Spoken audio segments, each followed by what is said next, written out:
At one point, Russell Peters was the highest paid comedian in the world in 2013. The guy's made career earnings $75 million, got hundreds of millions of views online. You've laughed at many of his clips that have gone viral. I definitely have. I asked him a bunch of different questions.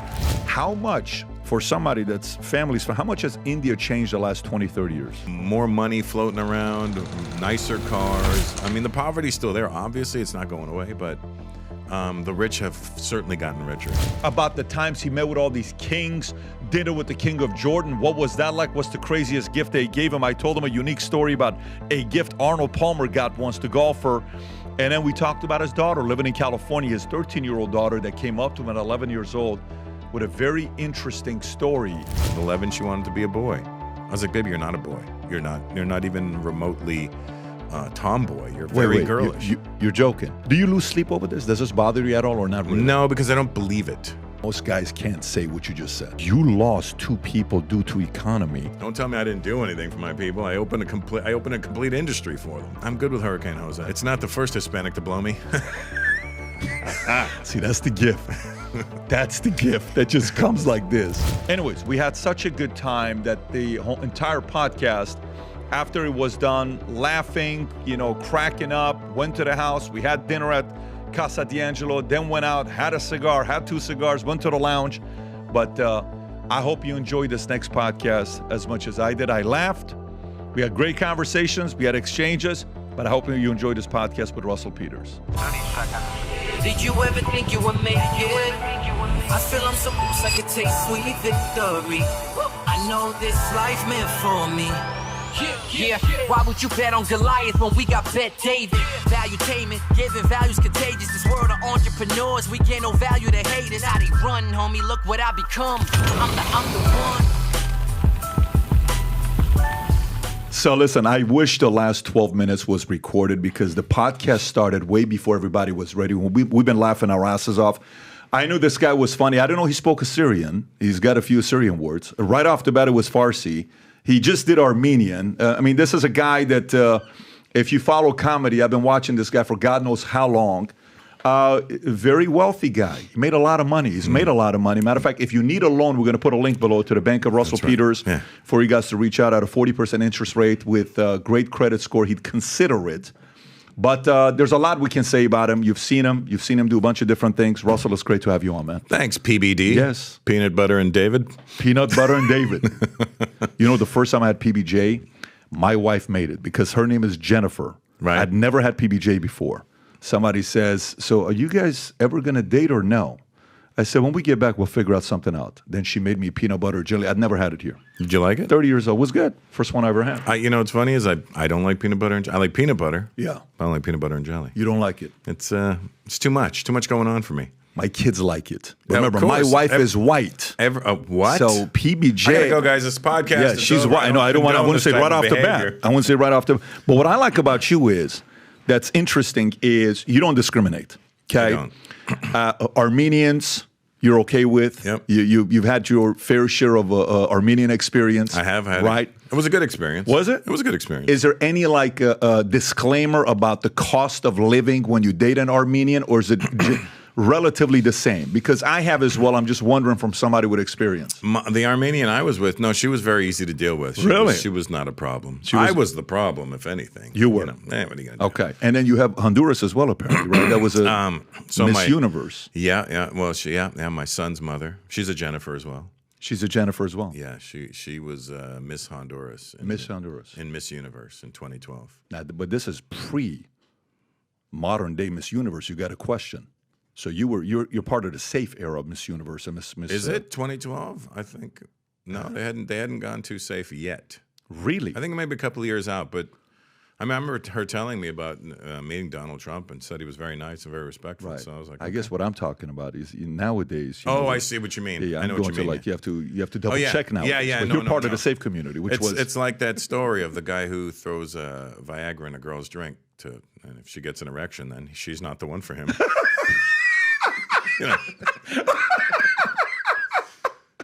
Hey, how you feeling? I don't know, man. I'm kind of excited right now. Yeah. It's funny. When I was in the Army, one of my friends, Bradford, he says he's going to Brazil.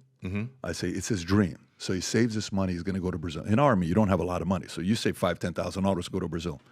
I said, how was it? He says, man, it was great. But one night I met this girl. She was drop dead gorgeous. I said, what happened? He says, I mean, we went back to her place. We got almost into a fist fight. Why? Because it wasn't a girl. Right. But it was so flawless that he couldn't tell the difference. The last time he ever went to Brazil, by the way. You see, I've always been scared to go to Brazil. Yeah. Because it's two things I love the most in this world: jiu-jitsu and fat asses. And so I would come back with a black belt and HIV. If you went to Brazil. Have you performed in Brazil or no? No. You're joking. No, my jiu-jitsu teacher came like, boy, I'll take you to Brazil with me. Boy, like your driver out there. 40 countries. Okay. You've toured. I think I saw 40 plus countries. I've actually never kept the stats or paid attention to them. I just, when you're in it, yeah. When you're in the tornado, you don't know what's happening. You're just trying to get out. We're not trying to get out, but you're trying to survive through it. What do you think it is? Is it over 20? Is it over 30? It's got to be definitely over that. It's definitely over 40's fair. I think is a 40's fair at least. I think it sounds low even. But when's the last time you went on a full blown tour? It just ended in March. What places did you go to? This last leg was. I can't even remember, but it was Middle East and India. Middle East? Yeah. Any stops at Gaza, Tehran, Tel Aviv, anything like that? Or No. I went to, but I was close. I was in Egypt, and I just typed in Gaza on my Google Earth Maps, and it was like I could see it on the map. I go, oh shit, it's right there. So, and that was like in closest you've been. That's impressive. That's close. I don't need to get any closer to that. And who knows when the Yehudi is going to do something? So I. Yeah, you got to be ready for it. You saw what happened yesterday with Iran, with the Hamas leader got assassinated in Iran. I don't know if you saw that or not. I saw that. I read that. Yeah. So I'll give you a crazy story. I've never told this story. 4 weeks ago, I had a Zoom with the former president of Iran, Ahmadinejad. I don't know if you remember. The one that used to wear the members-only jackets? Members-only jacket. Yeah, I think that's the one you're talking about. That's the guy, the little guy with the beard. Yeah. He looked like an Uber driver. He did look like an Uber driver, but this is him, if that's who you're talking about. Yeah, that guy. Yeah. So we had a Zoom together. 2 weeks later, 3 weeks later, there's an assassination attempt on him, which happened like last week. Really? And I'm supposed to go to Iran to interview him. And they call me and they say, it's probably not a good idea for you to come to Iran to do an interview.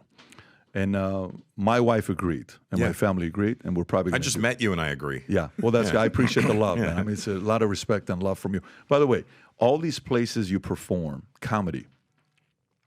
Who's the easiest audience to please? Who is the toughest audience to please? Who is the most sensitive audience that you walk on eggshells? Well, I would never say that anybody's easy because it's up to you to make it easy, right? They're already there to see you, so that's the easy part. Now the pressure's back on me. Am I going to do this right? Am I going to? Because my goal is always like, if I do a show for you, if you come to see me, I want you to want to come and see me again. Mm-hmm. Whether it's the same show or a different show, but I want you to be like, we had a good time, I want to go back and see that again. See what he's doing now. So that's always my goal. So no audience is easy per se, but some are, like Singapore's great.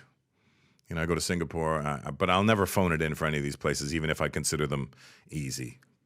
Is there one where you're like, okay, these guys are going to be super sensitive. Let me be careful with these guys when I say X, Y, Z? Or is that like because you're solid. You're very consistent. You don't hit a lot of topics that, are going to really piss a lot of people off. You have fun with it. You're coming from a different place. It's always about, just putting the light. It's always about like putting the light on the elephant in the room. Basically, it's like, well, guys, we're all here. We know what's happening. Let's just talk about it a little bit. Just not even talk about it. Let's just dissect it a little bit just to see what happens. Russell, for you right now, the last when I'm asking guys about comedy and your name comes up, and I go watch your stuff, and I'm like, I remember that, I remember this, I remember that. Like everything I see of you now, I pretty much remember seeing because I laughed my ass off going through the search we do as fans watching professionals like you. Russell Peters, go to filters, views, go to the top, start from the most viewed, and you work your way down. That's what I do as a fan. And one by one, I'm like, I remember that. Yeah, I remember this. In the 80s, it was a full bush. Then it was a landing strip. Yes. Then it was bald. Now it's boom. Yeah. You got you're right. Yeah. You're seeing all this stuff. And then when I talk to some of the guys in the industry, they say, yeah, Russell, just all of a sudden slow down. You know, he still makes people laugh. Everybody loves him. There is no controversy with you. There is nothing like, well, because of what happened with this and what happened with that. You just kind of like, are you at a phase where you're just chilling, having a good time? You don't feel like you want to drive as hard as you did before? No, I still drive as hard as I used to. I mean, it's 35 years. Listen, it goes, you're not going to stay on top forever. It's just impossible. It's one of those, especially in comedy. Maybe in businesses you can, but there's going to be somebody new, brighter, new ideas, prettier face, whatever the deal is. And that's fair. That's just the way, it's the cycle of life. But, I've had a long run and I'm still going. And I mean, like, yeah, sure, you don't see me on a lot of things anymore, but that's more because of me. I don't really, people like, you want to do this? Not really. That's what I'm saying. Yeah. So why? Well, no, because now I start to look at things like, is it worth my time? Right. And it's not about, thinking that's not worth my time, but it's like I have so much less time now that I'm like, things got to make sense for me. Like this podcast I've been wanting to do for a long time because I've been watching you for a few years now. I started watching you during the pandemic. And I was getting some great financial advice that I could do nothing with, but I was getting some great financial advice. It's nice when a rich guy tells you about how to make money. You're like, all right, motherfucker, we know you're rich already, all right? You got money as well, man. I mean, I don't. That's the problem. If I did, I wouldn't be on the tour as hard as I was. I got the IRS is what I got. Didn't you make like 21 million one year? And you're on the list of top 50. Yeah, no, I mean, I've worth grossed these numbers. You know what I mean? I've grossed these numbers, but it's not like a regular business where if you gross that number, you're going to get something close to that number. Once you gross it in comedy or entertainment or whatever, let's just say this. You get 25, cut it in half. 12.5 gone to the government already, right? Okay, now you got your manager, your agent. They're taking 10 each, but off of 10 each. 10%.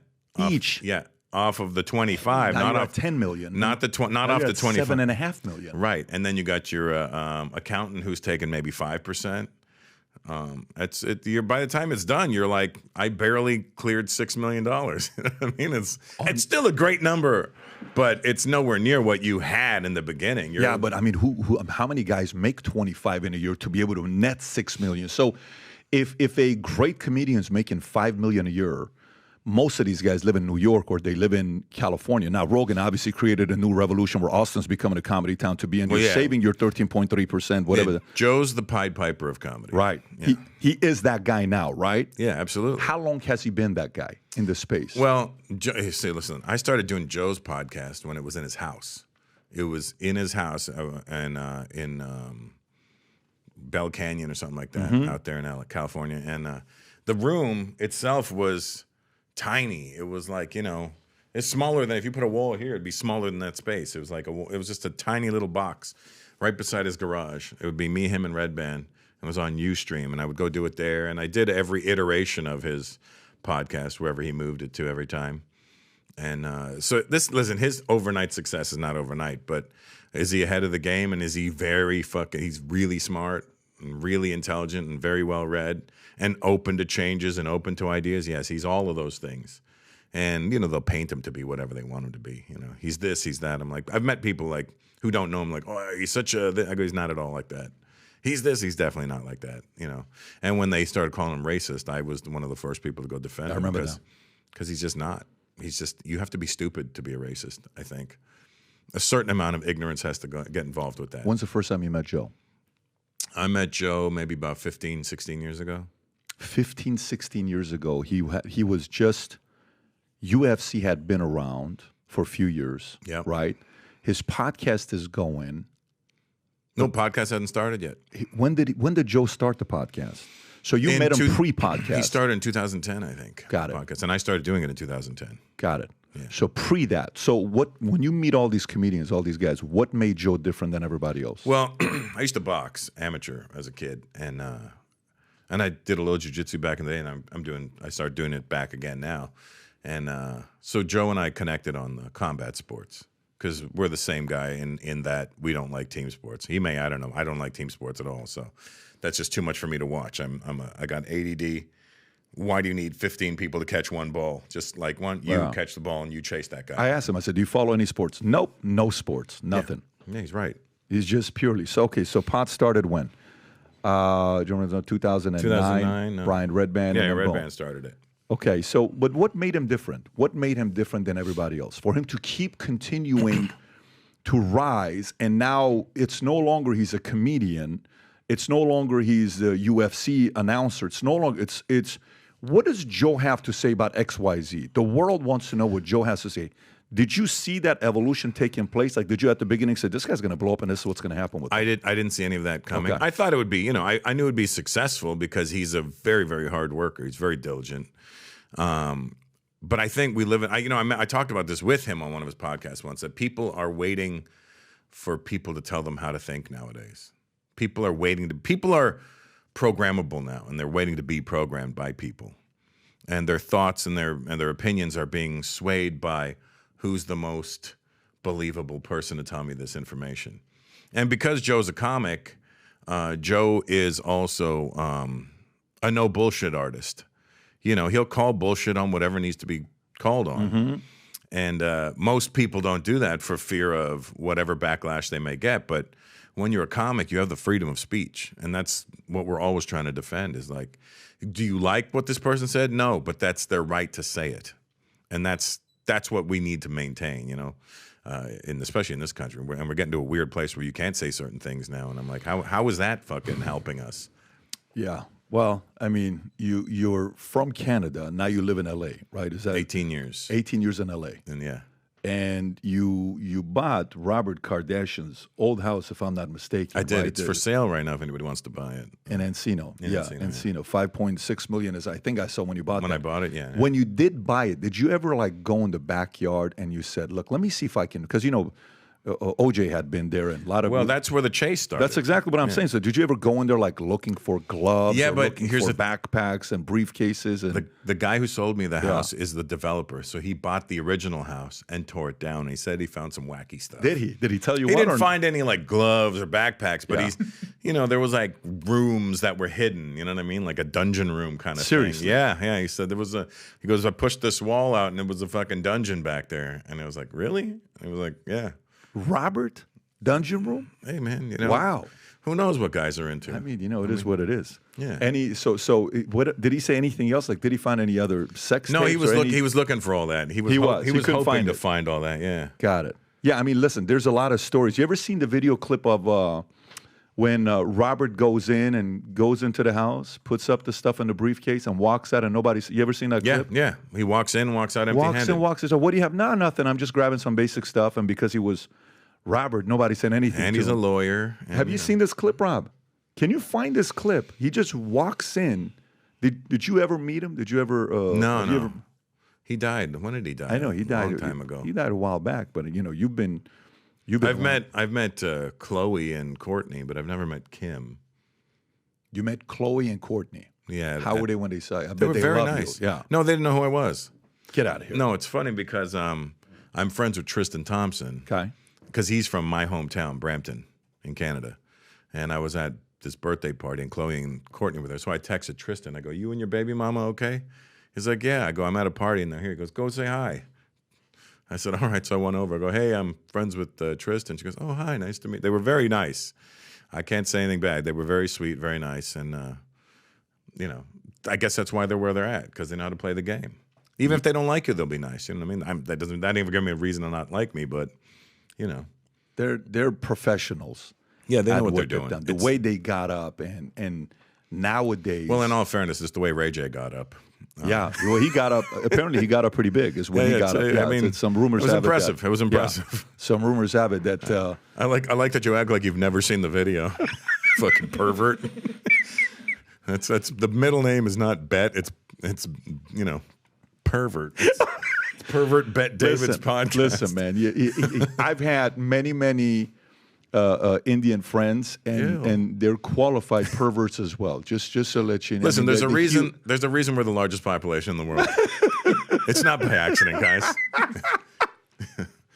So I went to India once to speak at IIT Institute, the whole in Mumbai. Okay. I'm sure you're familiar with IIT. I'm not. You're not. IIT is like their MIT, right? Okay. And really enjoyed it. Went in there, got the food, stayed at the hotel, walked around, met a bunch of different people, went to the slums, went to that big house that the billionaire built, a $1.4 billion house that goes all the way up, weirdest looking thing. 56-story apartment building. But it's right next to the slums. Well, everything's kind of next to the slums over there. So how often do you perform in India nowadays? I think every 3 years, maybe. When I did it this year was my first time back in 5 years. What's the reception like? They're always really great to me, It's funny though because like I'm watching the tide shift now, you know what I mean? It's like the generation that grew up on me still shows up for me, which I really love and appreciate. And the younger generation now, they're like all sensitive. They're all the Gen Z weirdos. That's what I was asking. Like, is there so now the young kids be like commenting on my page, like, how is this funny? All he does is mock people. I'm like, shut the fuck up. You don't do anything for Indians. I go, really? Look at all the fucking. I was the first one, motherfucker. You should have been there too. Don't tell me I didn't do anything for my people. I opened a complete industry for them. What is it like? What is it like when you perform with them, though? I mean, look, you go up there. Listen, India they're so sharp. Like it's one of the countries where I always say I'm always blown away with how I don't change my words, I don't change my pacing and nothing. I just do it the way I do it, and they're with me the whole way. They're not like, oh, what did he say? I didn't get that. They're sharp as hell, and there's a reason they're about to be one of the major superpowers in the next 5 years. Yeah, you saw the whole thing with Tim Cook is slowly trying to move the production of the iPhone from China to India. And that's a slow move, and China's not happy about it. I don't know if you can pull up some numbers there, Rob, of what move they've made. It's a big portion. I think a quarter of it right now is being made in India. There you go. The company aims to make 25% of its iPhone production in India by 2025 as it seeks to diversify its supply chain and reduce reliance on China. How much, for somebody that's families, how much has India changed the last 20, 30 years? I can tell you India's changed in the last 5 years since I was there. When I went back this March, I was blown away with how different it was. In what way? New buildings, more money floating around, nicer cars. I mean, the poverty's still there. Obviously, it's not going away, but the rich have certainly gotten richer. But there's way more millionaires now and billionaires. And so Bombay has changed completely. Bangalore had changed. Delhi has changed. But when I went to Calcutta, where my mom is from, I felt good to. I mean, maybe it's a selfish reason, but I felt good to see that it hadn't changed at all. Because it's kind of like there's all those memories you have from growing up and going there as a kid, and just seeing the sights, sounds, and smells, and it was like, okay, good. India's still India over here. Do you remember the book that came out years ago? I think it was like Tiger Mother or something like that. Tiger Mom? Or? The Battle Hymn of the Tiger Mother. And this girl is explaining about what it was like to have an Asian mom, and people were coming, I can't believe that's how hard it was. That's not the right way to raise your kids. I want to give you some data and some props to your community because there's a lot of respect there. So the highest earning ethnic group in America. Indians. Okay. Yeah. Indians, number one, $119,000 average annual income. Taiwanese, number two. Then it's Chinese, then Japanese, then Pakistani. Filipino, Indonesian, Korean. I'm a little upset with this list because I don't see any Armenian, Assyrian, or Persian. I was waiting for one of them. No, because credit card fraud's illegal. And or Armenian insurance fraud. I mean, you got to hit them all up. There's a lot right? of them. There's a lot of them. There's a lot of them. Listen, I know these guys very well. Yeah, listen. I know all the Hovigs and Sarkises and the Jacobs and the Hovanes and I know them all. What is it like being raised in an Indian family? Like, what are some weird things like?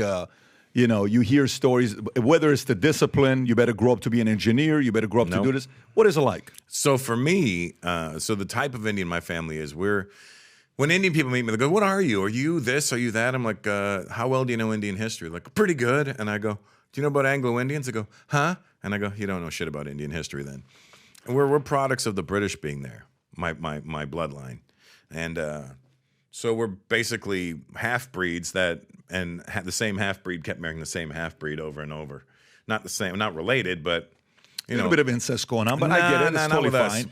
We're not like that. We're like, nah, too close. We'll go try that one. Arranged marriage is not okay, but your cousin is really pretty. Yeah, no, that's the one for you. Yeah, no, not like that, Russell? None of that. No, none of that. Culturally, growing up, we were more British.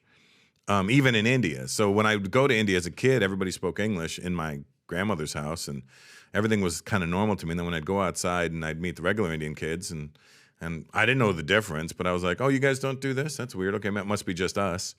And so Anglo-Indians are like historically, you know, entertainers, cooks, chefs. And then when the British were still in India, we got all the government jobs, police, fire, railway, you know, all that kind of stuff. So we were scattered all over the country. There's no one place for us in India. So growing up, because there's no professionals in my family, there was no pressure to do anything extraordinary. My parents were shooting for mediocrity. Really? Standards were low. Grow up and be a comedian. Or just no, not even that. There wasn't even a thought then, but it was just like, just get a regular job with a pension. So literally, you're not joking. No. My mom worked in Kmart. My dad worked in a meatpacking plant.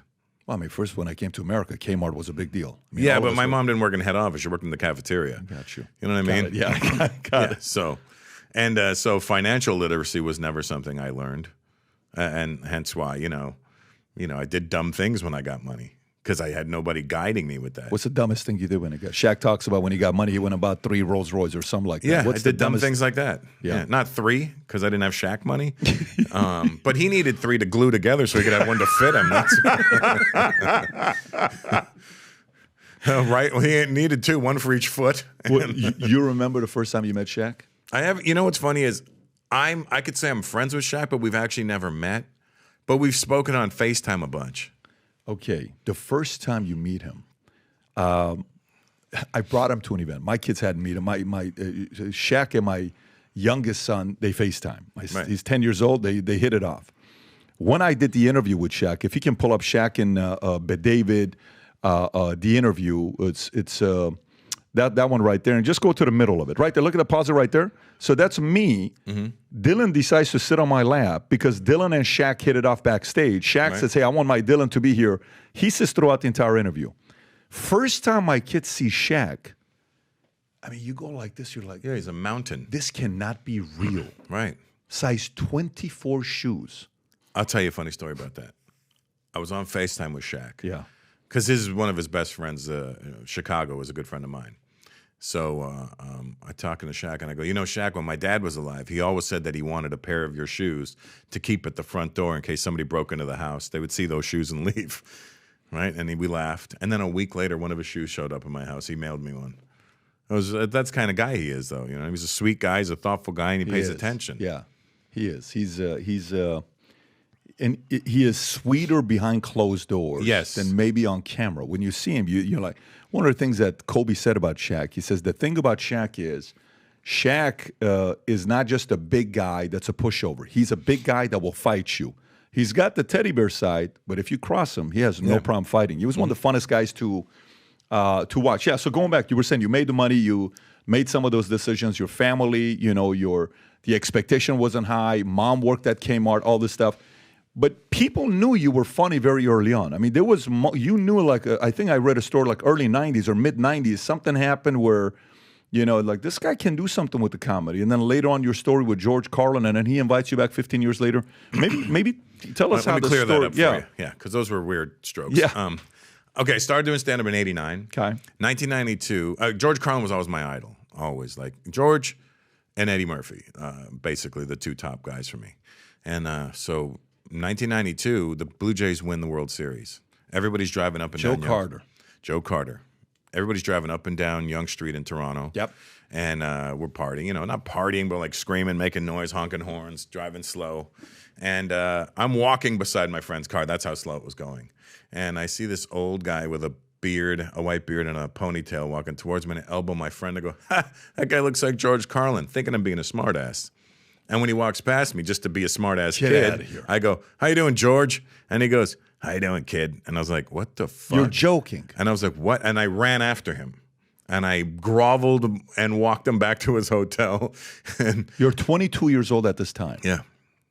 22 years old. I'm doing stand-up 3 years at this time. What's he doing in Toronto? I said exactly what I said to myself. What are you doing in Toronto? He goes, I shouldn't be here.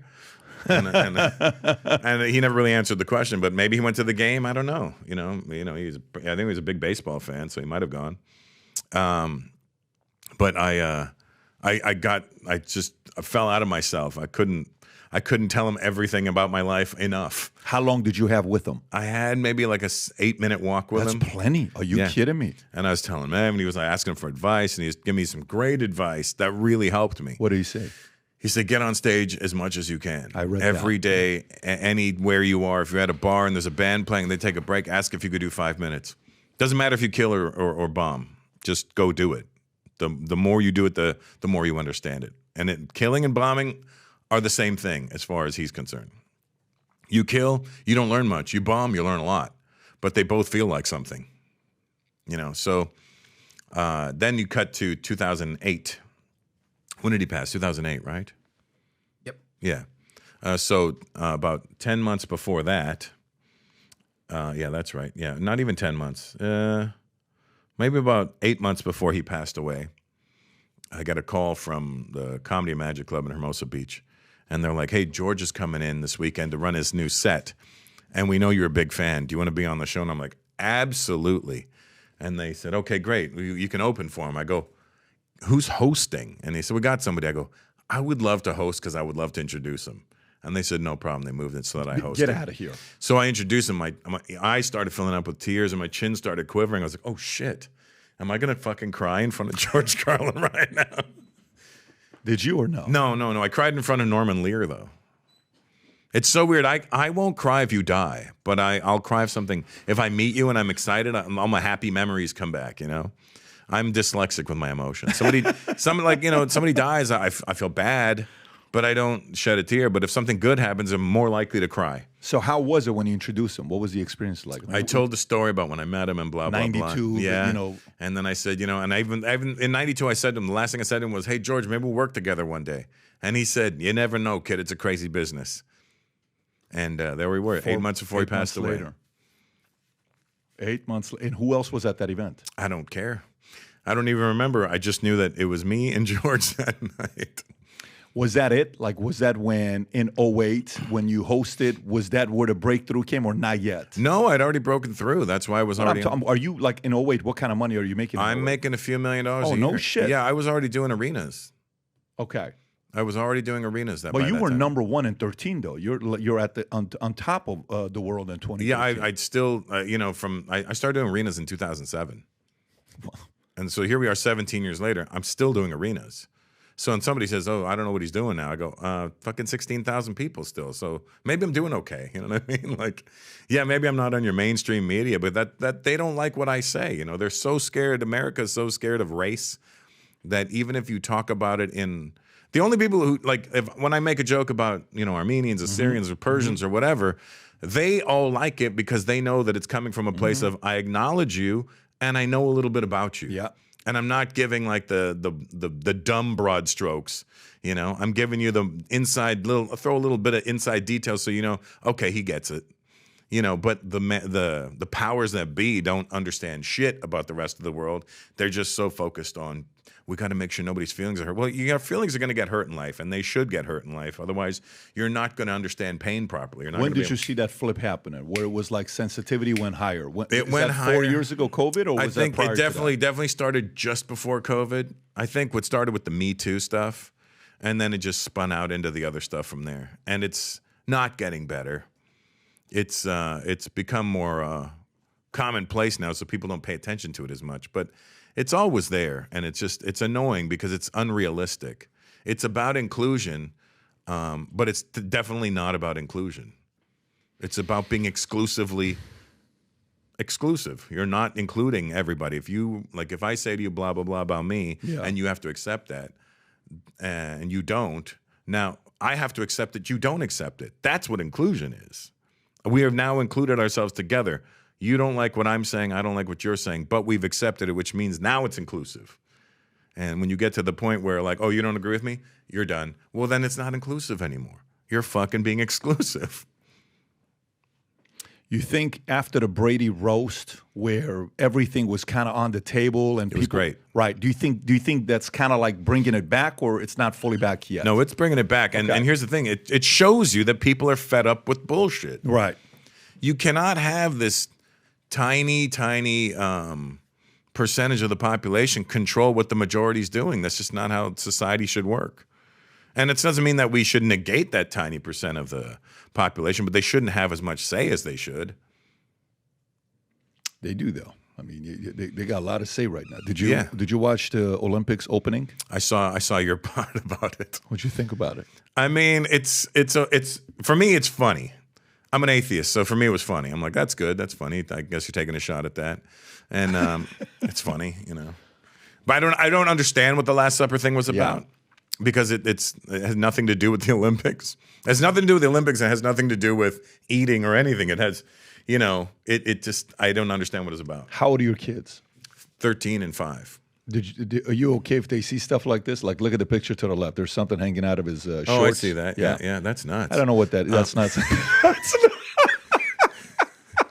Yeah. Hey, I mean, where did they get the balls to put this on? That's right. Seriously. But do you think even as a, comic, this is a part that you can, give a different angle? Again, I don't see how any of this has anything to do with the Olympics. Like, and if you look, there's one non-white face there, one black girl. That's it. So what are you trying to tell us? This is supposed to be the whole world, and you're not representing the whole world. You're not even representing part of the world at this point. It didn't outrage me or anything. It just kind of made me go, "Oh, it was a dumb decision." But as an atheist yourself, you don't believe in God. You're an atheist, right? As an atheist, are you like, I don't give a shit if my kids see this?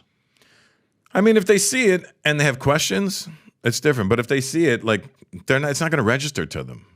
But that's the problem now, is that they're subliminally putting things out there now so that it becomes normal place to you. And that's fine too, but it's up to you as a parent to steer them to where either where you want them to be or where you think they should be. And again, like, if your kid comes out and says something to you about blah, blah, blah, you have to figure out, well, how am I going to deal with this? Because I'm going to die, and this person's going to be left here with these confused emotions and confused feelings. My daughter, she's 13, going to be 14, but she's gone through all of this shit because of the stuff they see on the internet. At 11, she wanted to be a boy. I was like, baby, you're not a boy. You're not even remotely tomboy. You're very girlish. You're joking. No. At 11, she said she wanted to be a boy. Does she live with you? No, she lives with her mother. But she's with me a lot. But here's the thing. She lives with Jennifer. No, that's my son's mother. My daughter lives with her mother. I know.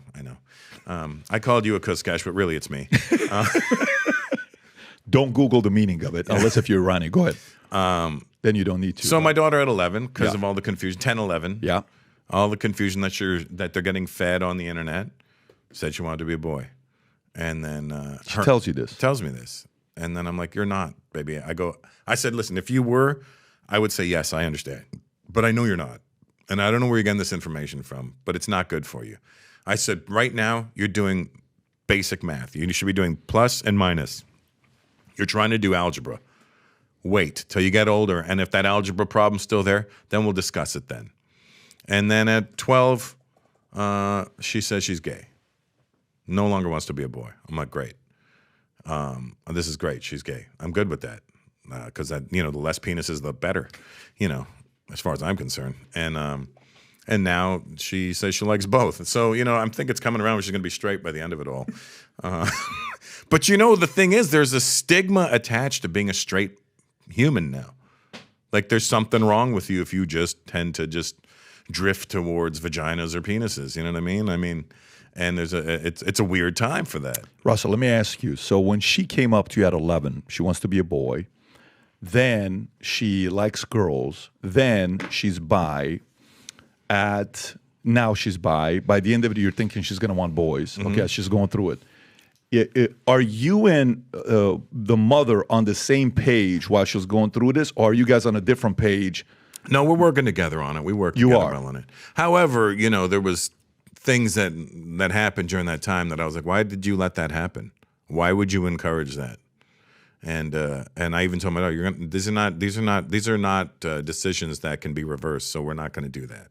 You told the mom, or you told her? Both of them. And what did the mom? She agreed with me on it all. But then, there was a time where I noticed my daughter was wearing a very tight bra, like a binding bra. And I was like, I said, do not let her wear that ever again. Because she's just a baby. She doesn't know what she's doing. and let her grow. And if she once cuts them off later, that's fine. But don't fight nature. You cannot fight nature. Do you lose sleep over this? Does this bother you at all, or not really? No, because I don't believe it. You don't believe what? What's going on? Like you talking about with my kids or in real life? No, specifically with my kids. with your No, daughter. it doesn't really. There's other things that keep me up at night from them, but not that stuff. No. Really, it does. Because I know it's not real. I know it's just. It's hyperbole that she's hearing all day from the internet and all these weird. There's so many avenues that kids can get different information from now. Like my son's 5, and he's an amazingly sharp kid. He's very charming. He's very handsome, and he's very, very funny, and he's not shy at all. And but he says things now that I go, where the hell did you hear that? Like we were in New York the other day, literally the other day. I'm taking him through Central Park on one of those bicycle rides, me and him, and there's a horse and buggy coming up. And I go, hey, baby, look, a horse is coming up. And as we pass the horse, my son out of nowhere just goes, fucking sexy. I go, what? Where did you get that from? 5 years old. 5 years old. And I go, you could say sexy, but that other part, we're not saying that now. I mean, eventually you will. You're going to say it a lot, too. You're going to be worse than your father, probably. But right now, we're not saying that word. I don't want to make him feel weird about it and be like, don't do that. Like, where it's one of those things like, ooh, I got a little, I got a little ammo in my pocket and I know how to piss off dad, Yeah. I made it a little bit more like, no, we don't say that one, baby. Just the other half. So yesterday, my kids are here, my 10-year-old and my 8-year-old, and they're going around. They find this little, what do you call this? The stress ball? Not the stress ball, the thing that says things when you squeeze it. Like, remember the staples back in the days? You would press it and it says, stop that, or whatever it is. So this one says bullshit, or whatever it says, right? I come home. I notice my 3-year-old daughter, she comes up to me, I'm hugging her to go to sleep. She says, Daddy, bullshit. I said, what'd you say? She says, bullshit. I said, babe, what? And then Jen's like, babe, she said bullshit. Then I realized she's playing with this thing that says bullshit, right? And some of the stuff that just kind of gets around. But yeah, I mean, sexy to a horse at 5 years old. That's interesting. Yeah. But it doesn't at all bother you that they're going through it and the influence of it is where it's not natural and they're just kind of trying to influence them to think this way, that even maybe the mother thinks it's okay to give that bra. That does nothing to you. No, because I feel like it's my responsibility as a father to listen. If that's the real situation for her, then I'm still going to ride with her. I'm still going to help her with this.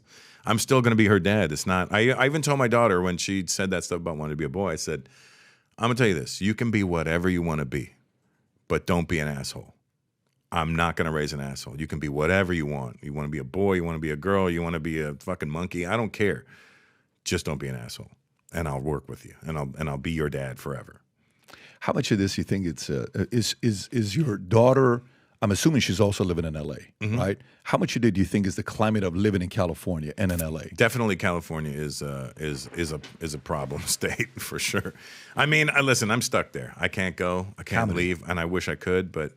You haven't thought about Austin? There's a not guy Austin. there that does a lot of comedies. No, see, the funny thing about Austin is I consider it like a open mic city now, because all these young comics that are just new in the game have a place to go and be attached to somebody big, and I don't think it's necessarily great for the business because a lot of people are getting famous off of 1-minute clips, then the headlining, and they don't have the hour that it takes to do the 1 hour. They have like maybe 10 minutes max, and then what do you do? Yeah.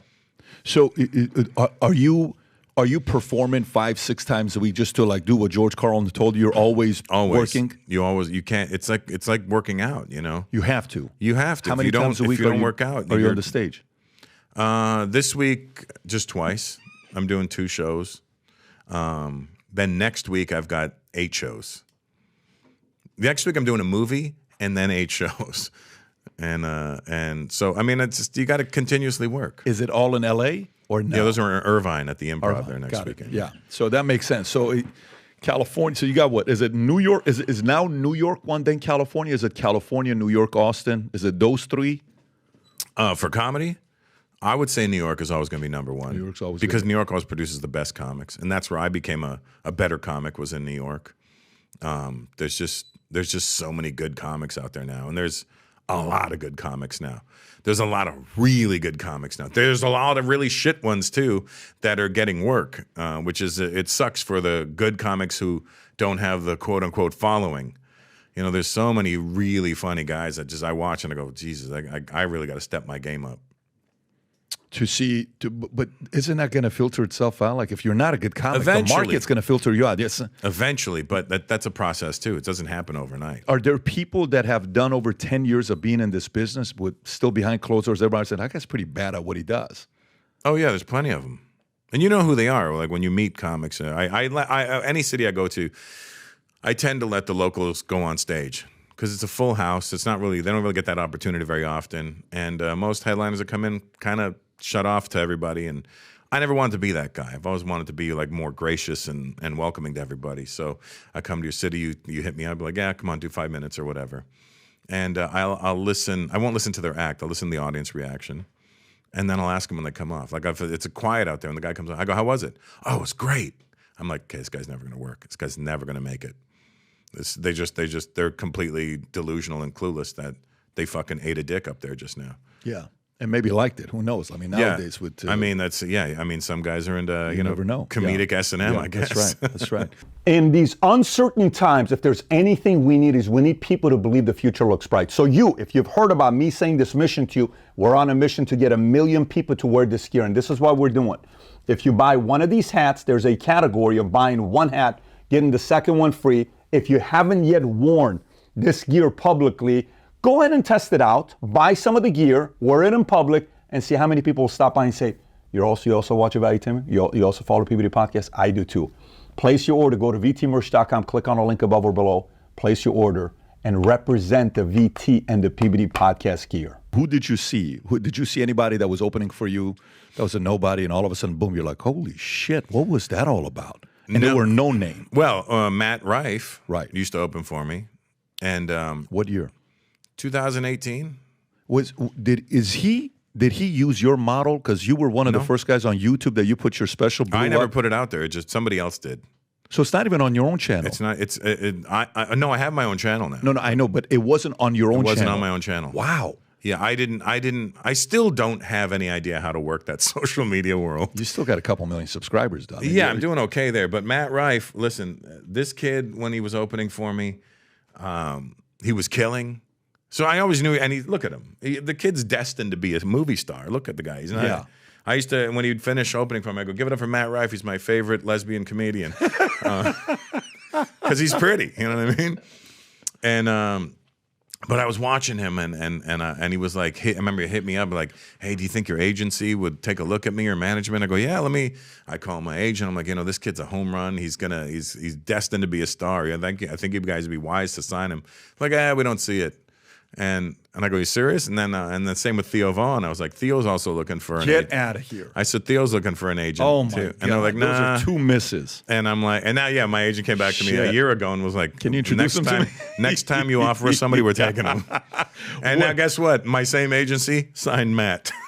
Oh, so they finally did. Yeah. Who is it? See, who's the agent? Is it? Who am I with? UTA. UTA. Got it. And UTA is one of the main ones for comedy, right? Comics are with UTA. Yeah. Theo, he's got like a top 5, top 10 podcast right now. Yeah. Theo I listen to him. His comedy, I'm like, he's got a little bit of that yogi comedy. He tells the joke 7 seconds later, like, oh my God, that was the funniest thing I heard in my life. Yeah. Very different style. By the way, is it true that he's the guy from that video on Jerry Springer? Is that him? I don't know. I've never heard that. Have you seen this one or no, Rob? No. Go to YouTube, type in Theo Vaughn preaching. Okay? Have you seen this? Oh, I can't wait to see if you've seen it. Okay, the top video. Click on that one. It's a deep fake, it says. But watch this here.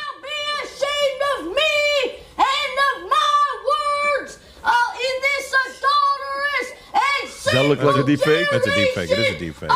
This is Brian Monarch. That's what Brian Monarch does. He creates deep fakes. Let me tell you, I've seen this thing so many times. And I said, there's no way this guy was this boy growing up. And he tells us stories about his uncles. And we just talked about deep fake, like right before going live. Yeah.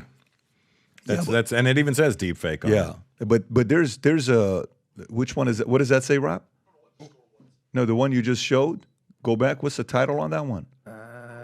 You just said it right now. Does this child preacher understand the words he's yelling from the Oprah Winfrey Show 8 years ago?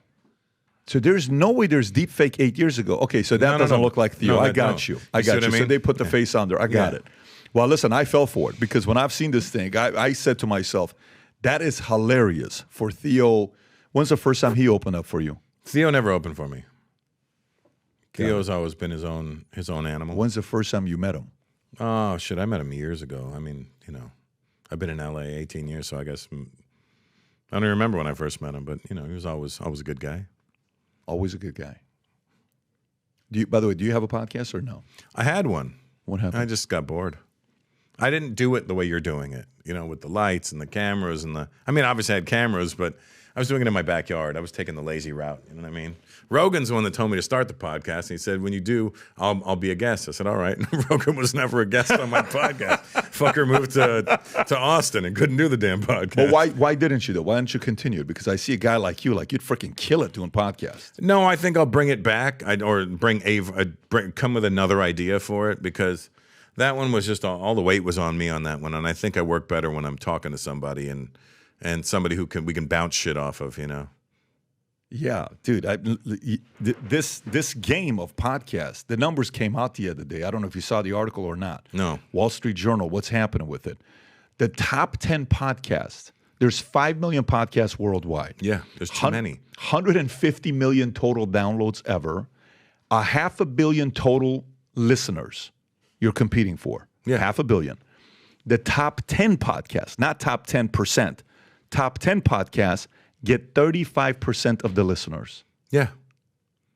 That's about right. That's about right. Are you in the top 10? If we do 5 days a week, we're in the top 10. If we do 5 days a week. If we do 2 times a week, we're in the top 25 if we do that. But we have to do... I was doing one a week. You were doing one a week?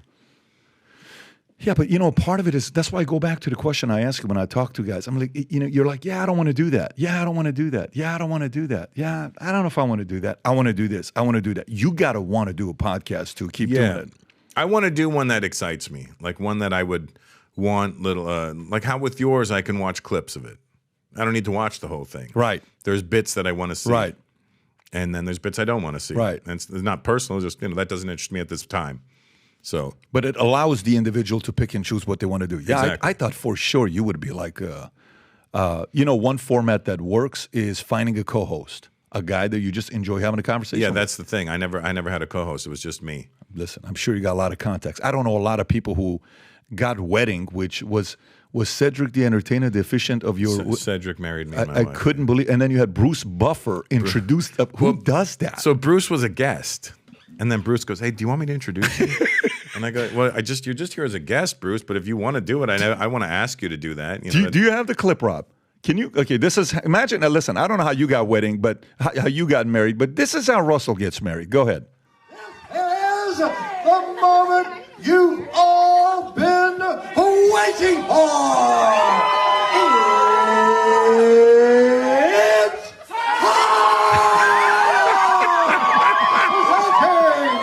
Family gonna read his face, guy. As they walk down the aisle of love forever, the new Mr. and Mrs. Russell and Ollie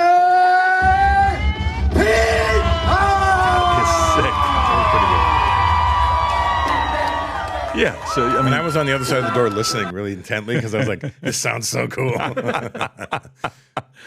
But yeah, so I mean, listen, when you're Russell Peters, and then just not to double down, but Now Rodgers and Chic was my band. Rodgers and Chic was Now Rodgers. Now Rodgers. You know and who Chic? Now Rodgers is? No. Oh, pull up Now's discography. Now Rodgers and Chic. Yeah. Not now, Nile. Oh. Jesus, guys. Rob, where'd you find this guy? He's a comedian. Are you? Yeah, in Florida. That's the problem. That's the problem. Now Rodgers. Pull up his top hits, and you'll see, just type in look at this shit. Good Times, Everybody Dance, I'm Coming Out. Do you remember all these songs? Of course, yeah. I just don't know the name. Yeah, Le Freak. Freak Out. Yeah. Those are all him. So I had Reggie Calloway at my wedding. I don't know if you remember Reggie I know Calloway. Reggie, of course. They're Casanova, or I Want to Be Rich, or I Want to Be Rich. I Want to Be Rich. And then he was part of Midnight Star. He was part of Midnight Star, yes. And his brother as well. That's right. So they're and from they had Cincinnati. The group Calloway. Yes, and Calloway. He lives in Encino. He lives in Encino, yeah. And he trains people in the park. One of them trains martial arts. Yeah, they were very, very good at what they did. Yeah. Did you ever hang out with Jay King or no? Jay King was friends with Reggie Calloway. Club Nouveau. Oh, Club Nouveau. Look at all these rooms. No, I remember Club Nouveau because the original name was Timex Social Club. Yes, it was. Good for you. I've been DJing for 40 years. That's right. So my musical knowledge is very good for you. That's right. You were DJing in Toronto. I read that. I saw that. Yeah, Jay King, Why You Treat Me So Bad. They had all these great songs. Yeah, great song. But I met these guys. Reggie introduced me to Jay King. So it's interesting, the wedding. But going back to, the whole podcast thing. I mean, you got a list of 1,000 people you can choose to be a co-host, to do something with you. Yeah, I know. I want it to be organic, though. You know what I mean? I want it to be like people who I really vibe with. Yeah. And who and also you want somebody who's a little bit more opposite than you. Of course. Yes. Yeah. Otherwise, you're just going to be, I don't want to say you agree with somebody. I agree. No one's going to watch that. Yeah. So you need that little adversity. You need the person that's going to possibly not give a shit about what they say. It's a lot of variables with that. Like finding a good guy like that, even though he's illiterate. I mean, I think he takes ESL. He takes ESL at night. We're trying to help him out, and he's American, which is the worst part. Yeah, so. but I mean, listen, some people learn it later. I always took ESL. I worry about America when it comes to spelling, grammar. It's horrible now. Everything is autocorrect. Yeah, but nobody knows tenses anymore. Like it's like. I ask you to do something. No, you asked me, motherfucker. It's like the ED is gone. Like for some reason, it's been so associated with erectile dysfunction that they're trying to cut it off of sentences now. Yeah, literally. That makes sense. I have a blessed day. A bless? I think you mean blessed. Yeah. And don't waste your fucking blessings on me. Be patient with us. We're eventually going to get it right. It's just going to take a minute with us. You know what happened last time I was here? What's that? I was in Miami doing shows. I said, I love coming to the South. They go, this isn't the South. I go, this is the most southern point of America. I go, the only thing south of here is Cuba. I go, I said, if this isn't the South, then where's the South? It's north of here. I go, oh, for fuck's sakes. Never mind. That is, by the way, your brother is your manager apparently, right? Yeah. And 6 years apart, you and your brother. Does he spend a lot of time with Dane Cook's brother or no? No, my brother. Hopefully he does not. I mean, now I got to go check my brother's drywall. That's a very dense drywall you got there. Any reason why your last 7 calls have been with with Dane Cook's brother? What's the story here? In jail? In jail, yeah. Well, it's a collect call I'm getting here. What a wild story, right? That is wild. Brother manages him. Well, it was his, in all fairness, it was his like brother-in-law. Well, it wasn't his blood brother, I don't think, or half brother. I think it was stepbrother, and the stepbrother's wife, sister-in-law, right? Yeah, my brother's my real brother. Okay, that's good. So listen, have the Clayton, same 2 respect parents. you, buddy. Yeah. By the way, just saying, I met Clayton for some. He was just here, nicest guy I just met. But yeah, that's good. That's good that they're not spending a lot of time together. Yeah, no. My brother spends a lot of time with his wife and kid. I know where he is. Also lives in L.A.? No, they live in Canada. So he lives in Canada, you're in L.A.? I'm in L.A. How long have you guys been working together? 54 years. 54 years. That's how old I am. So that's right. Makes sense. And was it from the beginning? He's like, I'm going to represent you? Or no, he just always, he was always my big brother. He's 6 years older. I'm 6, he's 12. Kid picks on me, my brother comes out. I'm 12, he's 18. Kid picks on me, my brother comes out. Was he literally that guy that protected you? Or? He was, but he never had to fight anybody for it because he was always a big guy. So everybody was scared of him, and he has a very, he knows how to intimidate people. But I was always the finisher. That's the funny thing is, he would start it. You box. I box and I do jiu-jitsu. I'm like, I'm the guy, I don't argue well. I'm like, okay, good. You stop talking? All right, let's go, guys. We got to get out of here. Who were you in high school, by the way? 14 years old. I was a little kid, lost. I was bullied a lot. Like a lot. Like bullying was really bad. In what way? Like words or more physically? Oh, it was all of it. Words, physical. Why? It was very racist towards Indian people in Canada back in the day, 70s and 80s. And it's something the kids nowadays don't understand. So when they say they're being bullied, I'm like, cyberbullied? I mean, I get it, but turn it off. My only way around bullying them was to avoid people. Like and I was only white people that I was scared of mostly, you know what I mean? Like if I saw a white man walking towards me down the street and I'm an 8-year-old boy and that's a grown man, 40, 50 years old, I would still cross the street because I don't know what he's going to do. It didn't matter how small or young I was. How many incidents? There's so many. There was countless. It was daily. It wasn't like this one thing happened to me and changed me. It was constant. Like hit, spit, slapped, punched, thrown in garbage cans, called names, all of it. It was all there. But at the same time, it never traumatized me in a way that I hated people. Yeah, I don't feel any resentment from you at all. No, because even at that age, I understood I knew there was there's something was missing here. You're not catching something here. Who's that? You, your brother, and your mom? Yeah. I was, there's a picture before that where I'm smiling. And that one, my parents told me not to make that stupid face, so that's why I'm making that face in that one. And let me see if I have it. I have it on my phone. Wow.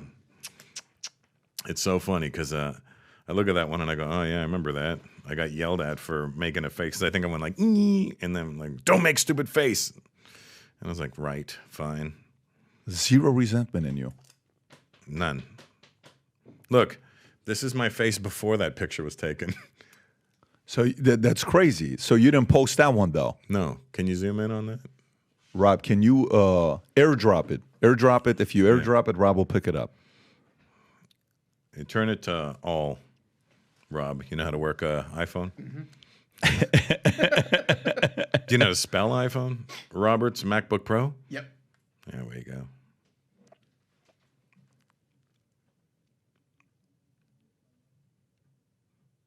Got it? Yep. Yeah, so that's the after picture. And then I sent you the before, where I was happy that I got to make my own face. How old are you here? 7? No, 8? maybe 5. Okay. Yeah, I'm about 5 there. That That was the before picture. Don't make that stupid face. What's my face? Your parents still together?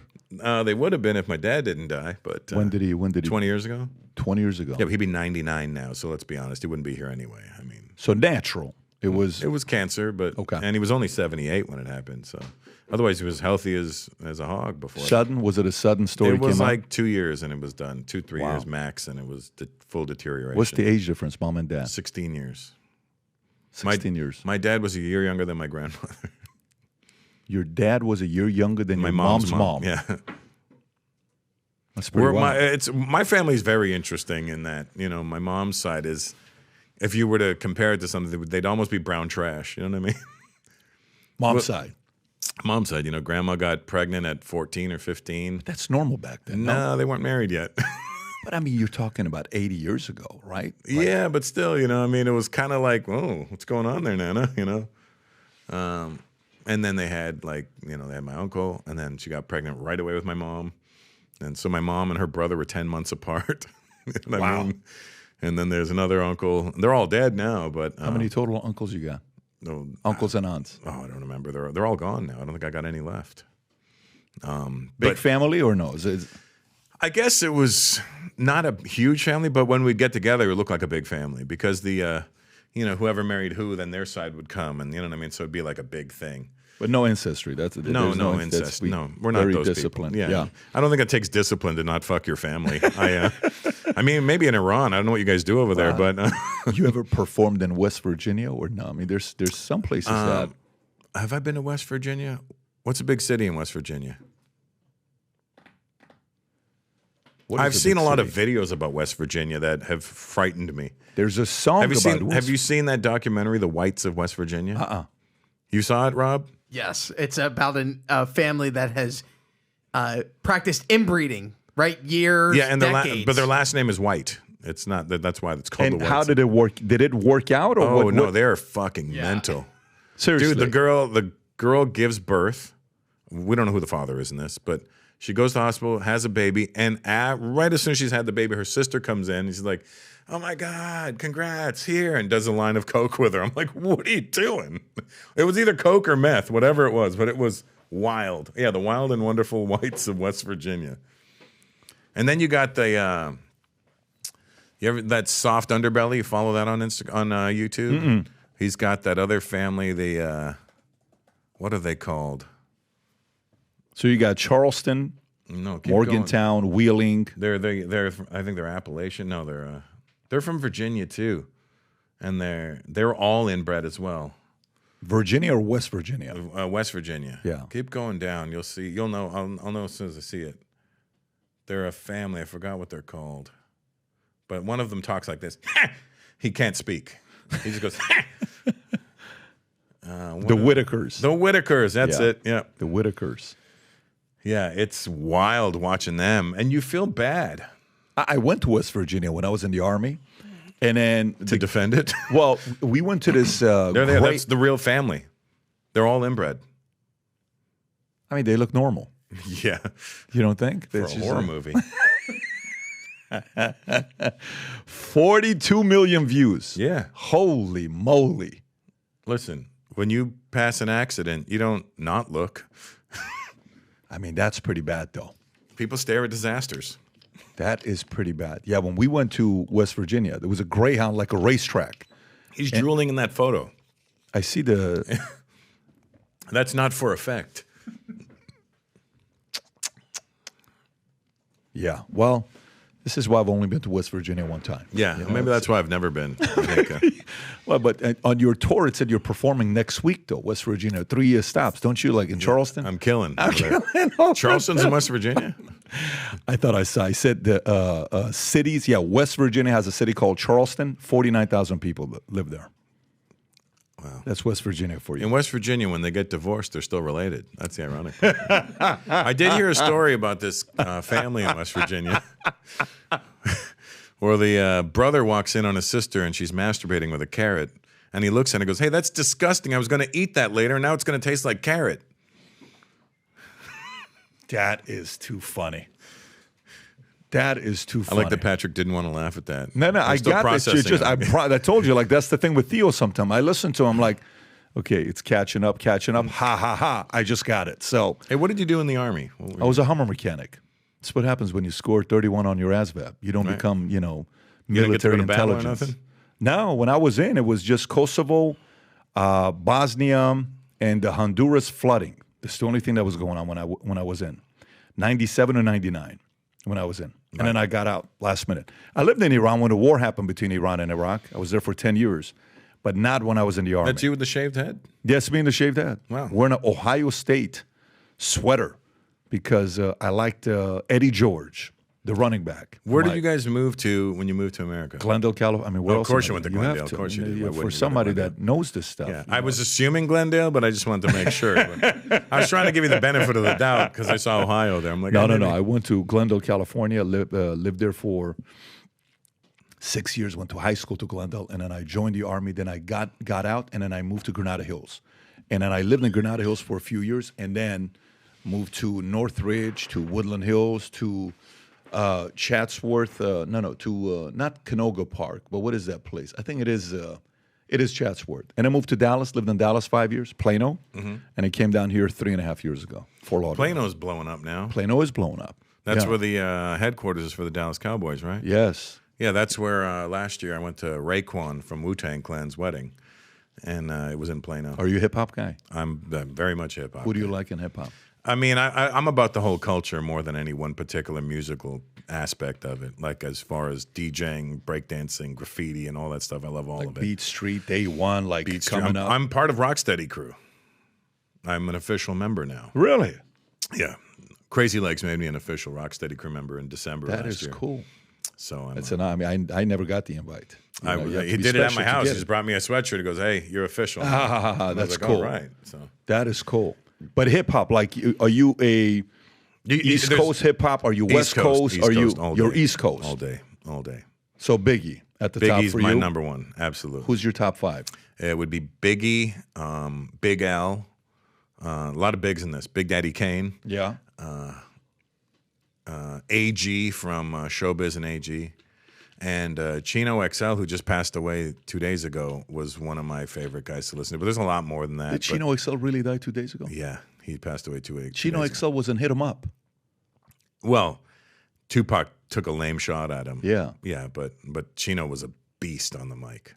Really? Yeah, like the things Chino said were so amazing. You're just like, wow, how did you, like even in his new song he's got on Rock Henshaw album, you're gonna need, I'm gonna battle, but I'm gonna call the paramedics. I say paramedics because you're gonna need at least 2. You know what I mean? Like he would always break words down and just say the most foul shit. And he'd watch the news and write rhymes. And I was like, that's amazing. You spent time with him to see how he is? No, I never saw his process, but we were friends. You know what I mean? What do you think about Tupac? Because you I was never. You almost sound like you don't like the guy. I was never a fan. You were never a fan. Never. Why not? Because of like musically, I know. I just never liked his music. How do you not like the guy's music? It wasn't good to me. You're saying Tupac's music wasn't good to you? To me, I didn't get it. It didn't make sense to me. And Why I didn't like his voice, and I didn't like his cadence. I liked him as an actor. I liked him as an iconic figure. I liked him as an activist. But as a rapper, it didn't do nothing for me. Who'd you like from West Coast? Or is it just you like nobody from the West Coast? No, I like some people from the West like Coast. Who? Snoop has always been good, The Alcoholics. Who else? Exhibit. They're all, if you look at it, it's kind of all down with Dre's camp. But I remember when Exhibit first came out with Paparazzi. Remember Paparazzi when it came out? I mean, I probably played Paparazzi nonstop. Oh, it's a shame. That was LA Times, so I'm doing LA Times. It's a shame. Rap game, only for the money and the frame extra. It was a great song. I mean, it was phenomenal. So a lot of East Coast for you. Are you an R&B guy as well, or no? Mainly hip-hop? Yeah, no, I know. The funny thing is I'm known for hip-hop. Like, there's a documentary she's on Netflix called Hip Hop Evolution. I don't know if you ever saw it. You saw it? I executive produced that. That's my show. I did that. I didn't know that. Yeah. That's my show. I did not know that. Yeah, we won an Emmy and a Peabody for that. I saw the Emmy, and was it the International Emmy or no? That's a different one, right? That you won. It was the international. No, it might have been the Peabody for that. Whatever. I don't know. I got one award for each. Yeah, you won a Peabody, and you have an International Emmy as well, right there. Yeah, International Emmy. Yeah, that's right. That's the same one then. International Emmy Award for Best Arts Programming. Yeah, but hip hop evolution, not a lot of R&B, or also R&B. No, I love R&B. I love all music. You know what I listen to 90% of the time when I'm alone? Classic rock. I'm listening to yacht rock most of the time. Like, and my wife gets mad because she loves R&B. Like 90s R&B or any R&B? All R&B. Yeah. I like. I stop around early 2000s. I stopped 03. My hip hop stops in 03. I know nothing about hip hop. I think that's a fair assessment. I think I'm about the same as you. I'm 03. You tell me R&B with As Yet, with Jagged Edge, with all the good Aaron R&B. Hall, with Uncle Sam, all these guys, even some of the guys that people don't know about. I can hang. After 03, say anything. I know nothing. Yeah, I'm with you. And I don't like the auto-tune stuff because anybody can sound like a singer now. Yeah. And that doesn't show me you got talent. And we're from the non-copycat era. They're like, oh, you're doing this? Okay, I'm going to do this then. Now it's like, oh, you're doing this? Oh, I'm going to do that too. And you go to YouTube and you see just copycat after copycat. And it isn't just music. Everything is, this generation does not have again, like I said, they're waiting to be programmed to tell what to do. Let me ask you, did you watch Kanye's documentary? I think I did. You didn't say Jay-Z or Kanye. What do you think about Kanye and Jay-Z? No. Not for me. Neither. Well, I'd take Jay over Kanye. I don't play any Kanye music, and you never have. No, I mean, I might have played some of the records he produced back in the day, like he did that some good records with Dwele and Slum Village and stuff. But that's when he was just a producer. Were you a Diddy guy or no? Let's rephrase that question. Well, I mean, did you ever shoot any videos with him or go to his Miami house? No, I've been to his house. Yeah. I went to the house that got raided. The one in Miami? No, the one in LA? Brentwood. Yeah. So that's because we were shooting it for Hip Hop Evolution. And I was there for about an hour and a half, 2 hours waiting. Me and the whole crew were just waiting. And we could hear him upstairs. And I'm like, I'm out of here, guys. You guys do the interview. This guy's taking too fucking long. So I left. I didn't even meet him in the house. I left. I was like, this is taking too long. Have you ever met him before or no? I met him in 97. Okay. In Atlantic City. The peak. That's the It was war. after Biggie had died already. Right. And I met him at a fight in Atlantic City. Lennox Lewis, we grew up together. We were both amateurs at the same time. And so Lennox I've known for 40 years. and I was at one of Lennox's fights shit. in Atlantic City, and Puffy was ringside. I was ringside, and I took a picture with him. And then Donald Trump was right there because it was at the Trump casino there. And then right after I took the photo with him, Donald Trump goes, takes a photo with Puffy, and he's like, looks at the camera, send me that photo. And I was just like, wow, that's that rich. I didn't know. I was like, that's that rich guy that owns this place. That's all I looked at him as. You know what I mean? Have you had any other interactions with him or no? With Trump? Yeah. No, never met him. What do you think about the guy? I mean, both as a Canadian and as an American. I think I understand how he's managed to, for lack of a better term, dupe the public. But I mean, you know, just that's the world we live in now. People are waiting to be programmed to be told how to think. Who's a better duper, him or Biden? I mean, Biden doesn't even know he's duping. You're the GOAT. Yeah. Right? I mean, that's when you know you've made it. Yeah, I mean, The ultimate duper, I guess. I mean, listen, we're in bad shape. How about that? Okay, we're in a country without any leadership, and it's not looking good on the horizon. Now, you said something. You said I'm Canadian, so you're not going to vote anyway. So I can't vote. Right. So that's why my opinion is moot and irrelevant. And if somebody wants to say fuck him, it's fair because I have no stake in this game. I'm the guy who has to just go along with whatever you guys are doing. So who I would think is best for the country is irrelevant. It doesn't matter what I think. Let me ask a question just out of curiosity. Do you intentionally avoid the conversation of politics because I'm ignorant to it. But there's nothing about you that gives me ignorant vibes. But are you ignorant to it because it's a position of, look, man, I don't know what you're talking about, and then you may have some strong opinions behind closed doors, or is it no? I just don't want to talk about it. No, I don't. I've never been a political guy. I don't get it. And there's people that study it and really know the ins and outs of it. And for me to have any conversation about it, I could be shut down with one argument. Like, I mean, you could pull up one point and I'll be done. You know what I mean? It's like some guy who's never boxed wants to get in the ring with me. I'm like, all right, well, or wants to do jiu-jitsu with me. I'm like, it's not going to be fair. You know how it started for me? For me, the way it started, I hate politics because my parents got a divorce because of politics. One's a communist, one's an imperialist, and I'm like, there was nothing positive to me about politics as a kid. That's how I feel about religion. Okay, cool. And by the way, I was an atheist for the first 25 years of my life. You should be. I was an atheist. You're born that way. Yeah, but the point being, like, I get what you're saying. Trust me, I know all the arguments because I used to go debate Scientologists in L.A. I used to go to LDS and debate the Mormons, and I used to go to 7 Day, and I used to go do all these guys. Anyways, I don't want to go I want to stay on the political side. And then I brought the political side to the most basic thing for me.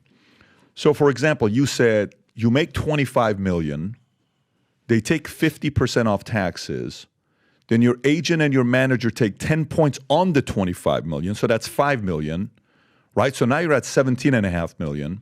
No, that's been taken off. Yeah. So then you got 5% goes to your CFO, your accountant, whatever the $5 million, that's $1.25 million. You're left with $6.25 million. Yeah. So versus for me, I sat there and I'm like, okay, who can do more with the 50%, the $12.5 million that went to the government? Can you do more with the $12.5 million or the government? Well, I think I can do more for me. That's the point. You know what I mean? But even with you, and then what happens if you do more for you? Do you do more for others? Others. I do. Yeah. But I think naturally you're going to do that. Yeah. Naturally. So that's the most basic part of politics for me. Mm-hmm. The most basic part of politics for me started off with economy, where it's kind of like, so let me get this straight. You want to take how much money from Elon? So would I rather have Elon get $50 billion or the government get $50 billion? You just gave that guy in Ukraine $200 billion. Is Ukraine going to do better with the money than Elon is? Give that $200 billion to this guy. Why are you? It was so basic mathematically. And then the social stuff, like right now when I'm talking to you, say my 11-year-old daughter comes telling me I want to be a boy. Yeah, no, right? And then, you know what? I don't like boys. I'm a lesbian. Oh, that's great, right? Less dick is better, whatever you say. Okay. And it's like, oh, now I like both. Okay, the way you're going, you're eventually going to like this. Now, maybe me as a conservative, when it comes down to the way I want to raise my kids, I may sit there and say, okay, cool. We're not the same in that area. But I also understand I don't want to live in California because I think a lot of the influence is coming from the schools in California. Mm-hmm. You're okay being there. I lived there 24 years. I'm not okay. I'm stuck there. I know, and you kind of have to because you're in the space, right? Okay, so even just your answer right now reveals a little bit that you're not fully supportive of it. But I'm definitely not. But because you're in that world, you are a comedian. You know, California. I had Ice Cube here too. What is it? A month ago or something like that. I said, "So, are you really going to live and die in L.A.?" And he says, "Yeah, I'm West Side. I'm West Coast. I'm California. I am California." He's right. Yeah, you think Ice Cube? Are you like? Can you imagine Ice Cube moving to Texas? Yeah, I would sit there and say, "What are you doing moving to Texas?" I mean, Ice-T moved back to New Jersey. Yeah, but Ice-T's originally from New Jersey, so that one. And by the way, Ice-T is also very much political in his own way. He'll talk politics in a big way. But going back to it, you know, when I think economy, I think purely that. And then I go to which side wants to take more money away from you and give it to Zelensky. Whoever wants to do that more, I don't want to be part of that side. But I mean, that's also, again, you're playing the game of wolf in sheep's clothing. This one's going to sell you. This guy's going to tell you, we're going to do this, but he's not really going to do this. They're not. Nobody's going to do anything. You know what I mean? Well, no. Everybody comes in with these great talking I get points, that. But if there's one thing that you and I know for a fact. Like I'll tell you this about Trump. Yeah. One of the reasons that he irritated me, and I have friends who love him to death, and you know, and I will never talk politics with them because I don't have any strong points, and you know their feelings are based on whatever they're based on. I can't hold it against anybody, and I think the minute you do that, you're going to lose the battle yourself. No question. Yeah. And but what he did do, because he had a hard on for California when he was president, he took away certain things from California that were really helping me. You know, you used to be able to write off your 100% of your interest on your mortgage. Right. Got rid of that. Now you're fucked again. I mean, you're just like, he's like taking like. For a guy that's in real estate, by the way. So that was kind of surprising to the real estate industry. Because he was mad at them. Right. And I don't think as the leader of a country, you can't be mad at any parts of your country. But, however, to flip on that, let me tell you what did happen, right? For even anybody that's in the world of business, capital gains he took from 39 to 20. I mean, are you kidding? You know how much that was? So you capital gains from 39 to 20, you making $100 million. Now you're keeping 80 million of it versus you used to only keep 60 million of it. No, that's great. That is massive. You know they have that mansion tax in California now? I know, and you got gas tax. How much gas tax you guys got? Gas tax. I haven't been home in 2 months, but last I was there, like gas was $6.50. It's a little ridiculous it's what some guys doing. It's absolutely ridiculous. Okay, so how do you feel about Elon Musk? What do you think about Musk? I think Elon Musk is a fucking genius. He's a dreamer who knows how to make things happen. He's definitely high on the autism scale, but in a good way. Does he do goofy things? Yeah, but everybody's going to do something stupid at some point or considered goofy or whatever you're going to call it. Nobody's going to live this model life that we're expecting people to live. Everybody has a side of them that's going to be disagreeable with. But the way I would think about it with him. He's never driven by money. No, he's not. I agree. There's no amount of money that could drive that man. Do you think Rogan's driven by money? No, not at all. I agree. So watch this. Do you think both of them 10 years ago were probably on the left, liberals? Possibly. Yeah. I mean, Rogan was Bernie Sanders. Rogan was a legalized Rogan's marijuana. not right either. No, I never said he's right. Yeah, he's right in the middle. He's for sure not right. I'll tell you that he's for sure not right. But here's how I process it. You know, when a person comes and interviews for a job, okay, or you date somebody, you've had girlfriends, right? When you date somebody, right? And if a girl you're on a date with, you guys are getting serious, if she trashes her previous 3 boyfriends, you're going to be the 4th, right?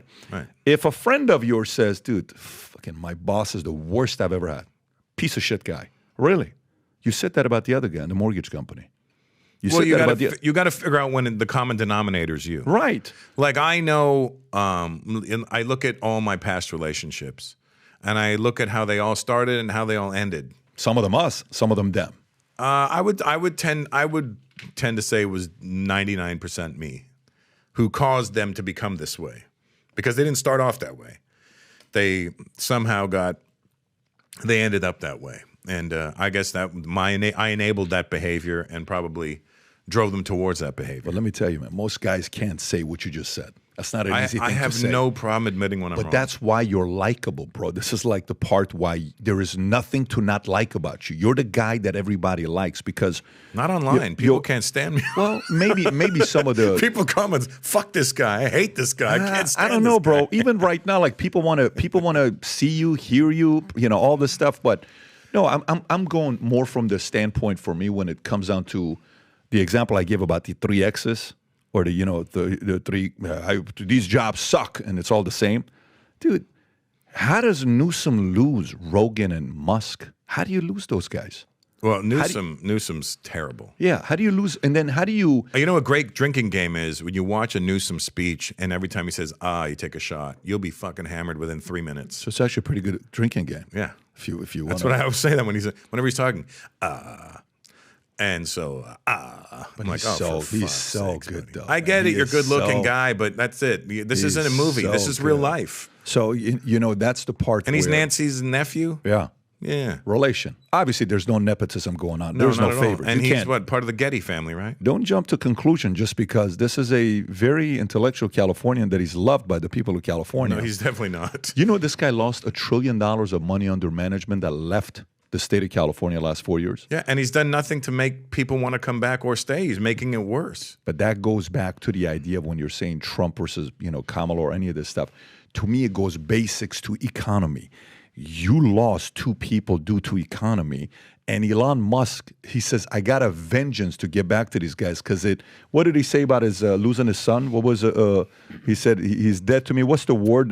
Dead something? Well, he said that his son, the woke mind virus, had killed his son, and he was setting out to destroy the woke mind virus. And he's talking about California Newsome. So I mean, some of these policies you go back and forth and you look at it. Like, listen, man, I don't care whether you're faking because you want to get a lot of eyeballs, or you're entertaining, you're doing this, you're doing that. When it comes down to the most basic thing, I feel you're going to do more with money than the government's going to do. Some people feel they're going to do more with your money than you're going to do. I feel you know what's best for your family, and we should put more of the money in your pocket. I think it's that basic for me. For me, I think that would be great too, And there's a reason a lot of people are getting out of America in general. They're going to Puerto Rico. They're going to the UAE. Puerto Rico is somewhat America, though. I know, but you got that 4% over there. Yeah, 420, right? the tax thing, 4%. And all you have to do is make a $10,000 investment on the island. But the question is, what kind of comedy do they have in Puerto Rico? And do you want to go through Hurricane Jose every year? I'm good with Hurricane Jose. All right, then let's start a comedy club in Puerto Rico. It's not the first Hispanic to blow me.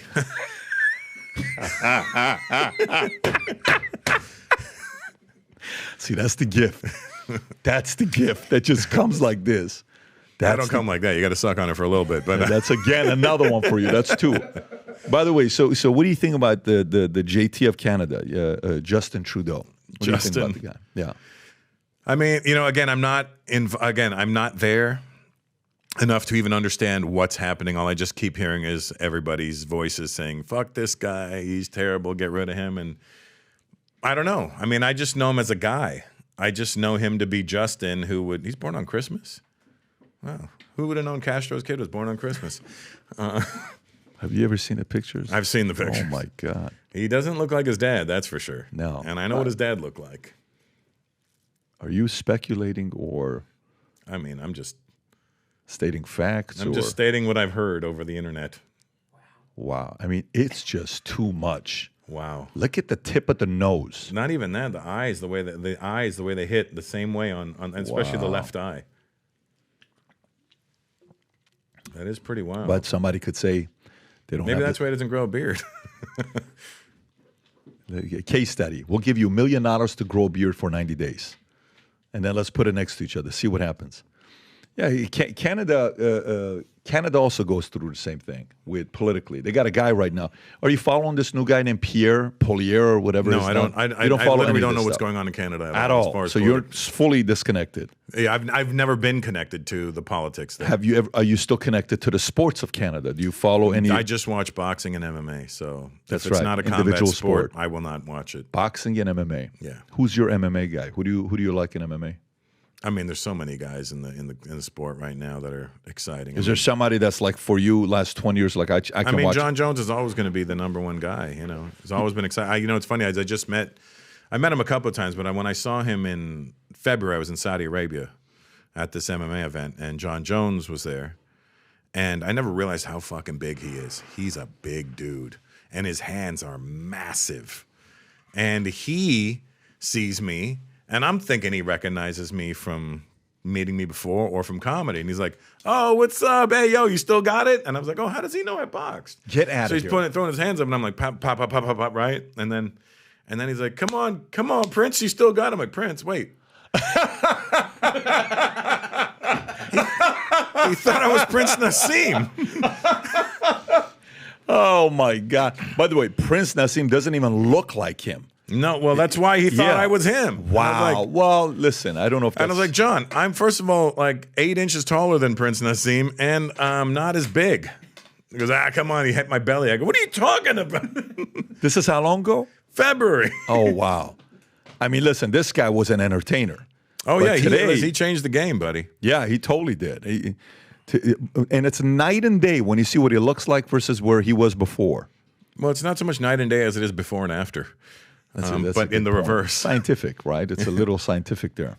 Yeah, I like when Dana... you know what's ironic about this is that he just called me like 2 days ago. Who's this? Him. Prince Nassim, but I missed his call. So you guys call are you friends. back, So Nas. you have a friendship. You guys, Yeah. How is he when you talk to him? He's a little nutty, but he's a good guy. Like it's funny because I was at this thing with Lennox in England maybe 6 years ago. Lennox was doing this, talking about his career and stuff. And because we grew up together, he asked me to come and moderate it for him. So we're there in England, and Nassim's there, and I made a joke about Nassim. And then after he comes back, he's like, Russell, I'm gonna fucking knock you out. And he's getting a little aggressive. I'm like, calm down, Nas. Jesus Christ, bro. Come on. Don't get fucking mouthy, mate. And I'm like, just calm down, Nas. You know what I'm doing. And Klitschko was there that night, too. I have a good picture of me standing in between Lennox and Klitschko, and it's like... Gigantic. Yeah, it's like the Twin Towers. Gigantic, these guys. Yeah. Russell, I'm listening to you. You know what I'm thinking about when I'm listening to you? What? I've thought about 100 guests for you to have on your podcast. Oh, tons. No, I'm literally... Are you producing this for me? No, you can go in and knock on the door anywhere. You can do it. You got the money to do it. And all I'm saying is I'm thinking of 100 guests you can have on the podcast to interview them in such a unique angle from your background that could be so interesting for the audience to see. Well, that's what I'd like to do. I think you ought to... I don't know. I think you could be a top 10 guy competing, like literally. There's a guy named Destroy. Okay. D-S-T-R-O-Y. He's a good friend of mine. Is it like a porn star? No. He used to be a rapper. It's a porn name. It's That's just, him right there. Yeah, got it. And he does interviews now Yeah. with people, and he's fucking amazing at it. He really freaks people out with his interviews. They all enjoy it. And there's another guy named George Strombolopoulos who's from Canada. He's an amazing interviewer. He's one of the best I've ever had. But these two guys, like, they both approached it from such a different angle. Like, George makes you open up like that because he's just so smart. So and what casual. needs to happen for you to start a podcast? We need money. Really? That's it? Yeah, I mean, money to me. No, but that's all it's going to take for you to Yeah, do. if the right money's there and it creates the interest, and I'm like, yeah, okay, let's do this. What is the right money? I don't know. We don't want to talk about that on the air. I mean, yeah, you know, maybe, you know what I'm a couple saying? of million would be a great start. You know, Okay, so what's going to take for you to go? Yeah. I just think you would. I think you would crush. I literally think you would crush. I think you would do very well, and yeah, I think. You know, when you I think with the right setting, the right scenario, the right co-host, everything. Yeah, the right guy running your clips and all that.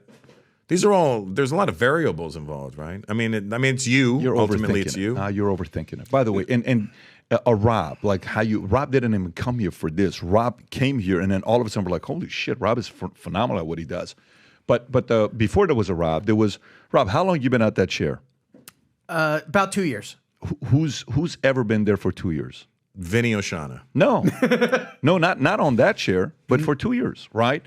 And then now he does the podcast with Unusual Suspects, and they do different things. And no, Who's but Unusual Suspects? it's another podcast that we started. We got like 50,000 something subs right now. Unusual Suspects, and they talk about a bunch of shit. Where do they shoot it? In here? No, they shoot it at the Comedy Club at the Cigar Lounge on the other side. Yeah. See, I'd like to do that where I'm smoking because I smoke cigars. Bro, but you got local cigar lounges that would allow you to come in and shoot. I'm telling you, It's Russell. California. You don't. But That's the what I'm problem. saying, Russell, with you, okay, comedy. If you not comedy, podcast hosts. If you look at right now, the top podcast topics, 25% of the 5 million podcasts, the subject matter is true crime, 24%. Right. Next is politics and government, which that's not you. Next is self-help, business motivation. And then it's, I don't know what it was, history, all this other stuff. Do you know what's only 2% of it? Comedy. Yeah, I mean, here's the thing: comedians are doing podcasts without. We're trying to show our other side, is what it is. And I mean, like, okay, look at Bert and Tom. Yeah. Theirs is hilarious. Yeah. But those that's the kind of energy I need with somebody. You know what I mean? Tom and Bert are like best friends. Dude, They're you like, got a list of 100 people that would love to be your co-host, bro. And you're living in LA. That's like freaking talent country. Pick and choose. You would kill. and we would be great, but I mean, I you know, if I would need somebody to throw the ideas at me for the co-host, because you know, in your brain you stop at certain people. You go, nah, not Okay, that. can you do me a favor? If you're watching this, do me a favor. Go to my Twitter account and do the following. My handle is at Patrick Bet-David. And Russell, what's your Twitter handle? What is it? Can you look up what Is it Russell's Russell Twitter? Peters or the real Russell Pete? Go find out what the Twitter handle would be. Well, let me see. I actually want you to. By the way, I've never. Rob, how many podcasts have we done? When have you heard me tell a person they got to start a podcast? Like, 0. yeah, I think you're gonna kill. So zoom in. Okay, the real Russell P. Oh, yeah. Okay, so that's the handle. I got Why don't 3.8 you million. give some names? Yeah, like I got 3.8 million. Why don't you give some names of people that you would see co-hosting with Russell Peters? Give some commentary where, you know, crowdsourcing and see what people say. But you if you went 3 times a week, I would be willing to bet within 12 to 24 months you'd be top 20 podcasts on Spotify. And you know they're paying okay, by the way, for some guys that decide to go with them. After you produce it, guys are getting paid I think pretty good money. Spotify already rejected me. Yeah, but that's probably Even when I did Rogan's, they didn't put mine on Rogan. When I did on but Rogan, that's I was a like, damn. different. There's a guy named Joe who got $250 million, and he did it Jesus. again 2 times. By I the know, way, that's amazing. Yeah, and now obviously we're not saying this is the kind of money that they're going to pay out. No, you know. that doesn't happen all the time. But I think you dude, you're okay. Can you go to YouTube? Just go to YouTube and let's do a quick analysis on our talent here. Just type in Russell Peters, and Rob, if you could go to filter on the right and just go to views, okay, and zoom in a little bit if you could zoom in a little bit. Okay, 28 million views. Keep going. Okay, 19 million views, 17 million views, 16 million views, 13 million views, 13 million views, 12 million views. I got some good views. 11 million views. You know how many people can say this? Brother, it's not, and by the way, these are not shorts. These are actual, bits that you're doing, or some of them are even long form. Your market is so wide, I think a podcast, you would blow up internationally. Anyways, I'm just a regular guy trying to, persuade you Let's to. do it. No, I'm looking for any avenues of making more money, guys. No, so. I think this would be a part that you would crush. Okay, We should do it out here in Florida, so I have an excuse to fly back and forth. if you were here, I would say, what do you want us to do for you? We'd open it up. We'd put the cigar lounge. We'd create a set for you. You would do it here, but you're stuck with your buddy Gavin. That is just such a stud of a guy he is in California. You got he's phenomenal at what he does. Question for you: Is he sponsored by a hair gel company? Good looking guy though. You do, bro. Like your hair gel. I mean, that's is that American Crew or what do you use? No, this is clay. I use the clay. I use the clay. Got it. Yeah, I don't have the hair like you got. Good hair. I'm hanging on. My brother's got great hair. I'm pulling it forward so my forehead looks smaller. I'm going to be Rob in 10 minutes. The other day, my son and my daughter come to me. They're like, "Hey, Dad, you're going bald." So what are you talking about? He says, "Here, let me take a video." The kid literally takes a video back. He says, "Dad, no, you're going bald. Look at this. There's 3 spots you have." I'm like, "Dude, just hide this video away from everybody. I don't want to see it right now." There's nothing missing. 45 years old, right? Yeah, It is what it is. You're fine. But no, going back to it. Okay, so I worked at Bally's at the gym. And we would have, I was in Hollywood, El Centro Valley Total Fitness. I don't know if you remember that. It was down the street from Highland and Hollywood. Biggest valleys in the world was in Hollywood, off of El Centro, next to Los Angeles Church of Christ, that later ended up becoming a cult, which has never happened before. But no, yeah. So I'm going to this gym, and I used to work at Chatsworth Valleys off of DeSoto. Yep, Which I don't know if you know that one. The one with the outdoor pool. And it's down the street from Rogan. Used to live by Bell Canyon. It's like 15 minutes away, 10 minutes away. So we would have Russian Jews would come by to buy memberships, and Indians would come by to buy memberships. Okay, and nobody could sell them. It was very hard to sell to Russian Jews and Indians. Well, we're not known as historically athletic people, so yeah, but. Why do you think? What do you think when it comes down to the two profiles? Okay, the ability or the desire to want to get anything to be the lowest price possible, a better deal than anybody else. Is that a genetic thing? I think it is. You think it is? I think it is. But also, it's a gift, though, right? I mean, that's like if you're able to negotiate that way, that's a gift. I tap out easy. I'm like, all right, whatever. I'm not here to argue with you. I'm just like, whatever. Just shut up. Just shut up and let me go now. Yeah, that's the, what did you call it? That's the Anglo-Indian. That's the Anglo-Indian. That's like, all right, shut up now, pal. The negotiation genes didn't come to you. No, not well. And I think I'm doing well sometimes. And my friend's like, why'd you pay that? I'm like, well, I thought that was not a deal. I thought I got a good deal. No, you didn't. And then my brain also goes, you have way more than that person. You should be generous. That's what my brain does. Yeah. Like when we were in India just recently, I took a rickshaw. Is that your heart or your brain? My heart, probably. Yeah. I was in India. We got a rickshaw, and in Calcutta, they have the one guy that still pulls you. He's got no shoes on, and he's the wooden wheels on this thing, and so he's dragging you through the city. And I go, "How much to take me back to the hotel?" He says, 50 rupees. That's 60 cents. 60 cents. That's what it costs. He gets me there. I only have 500 rupees in my pocket, which is $6. I go, here. And he's like, and I go, keep it. And then everyone else is like, why would you do that? He's going to raise his price. I'm like, what? You're not worried about this guy? This guy's running around the city carrying you with no shoes on. And you're concerned with him raising the fucking price? You greedy bastard. I don't like greed. But is that the typical profile or is that you? That's me. Yeah. That's me. For sure, that's me.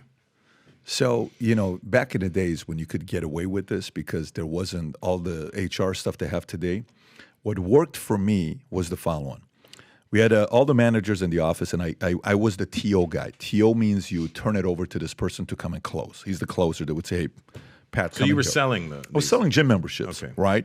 And I would... But I'll tell you where the gym membership game went wrong is when they started doing it, and then you would think you're signing up for a year, but they'd still be taking it out of your account monthly. That was Bally's issue. They would sign a 36-month contract at Bally's. Yeah. It was 5 down, 36-month contract, right? And then it would come back down and be like $5 a month. That was their way of selling. Auto-renew. It was auto-renew, 36 months. Yeah, and then guess what? That's why Bally's is no longer around. They went out of business and LA Fitness bought them out. But if I knew somebody came in, I would test Armenians out because I'm Armenian. So they would always say, "Aper, me ban Aravories chemuzum shatam. Kanies karones. Me amis metari free me ban tasinzi. Like give me something and you for have to free." make them feel like you did. And God forbid if the they minute find you hear out, you're done. That's right. Yeah. But when it came down to Indians, if I would come up, say something, and I would say, "Listen, I know one thing you're going to do today. I'm going to give you a tour. I'm going to give you all the deals. And you're not going to buy nothing today. You're going to waste an hour of my day, and you will not buy nothing. I will buy. I guarantee you won't buy nothing. I won't buy nothing. I said, I know you're not going to buy that. You came with your Mercedes. You're probably a doctor. Everything you do, you negotiate hardcore. There's no way. I guarantee you won't buy anything today. You don't think I buy any? There's no way you're going to buy something. You would play on their ego. And you know what happened? They would call the manager, and the manager's my groomsman at my wedding. Right. I'll say, you know what? This man called me cheap. He says, I am so sorry. I'm so apologetic about the way he behaved. I'm going to write him up. And then he would give him a tour, come back, sell him the biggest membership they could sell. Yep. So the idea was the pride. If God forbid you offended their pride, the fact that they can afford it, they would pay premium. Well, that's where when you prey on ego, you're always going to win. I had happened to a friend of mine. He's very rich. He wanted to rent out the hotel for his wedding. Yeah. The whole hotel. The whole hotel. Yeah. And he's very rich. Very, very wealthy kid. They told him the price, and he said, "Can you do better?" And they said, "If this price is too high, we suggest you find another hotel." He just preyed on his ego. Oh, yeah? Fuck you, I'm taking it. You know what I mean? Like, and I've done dumb things like that in the past, you know? I remember getting on a flight one time, going to get on a flight, and they were giving me a hard time. The lady was really rude at the counter, blah, blah, blah. And I go, you know what? Fuck you, I'm going to take a private jet. And I did.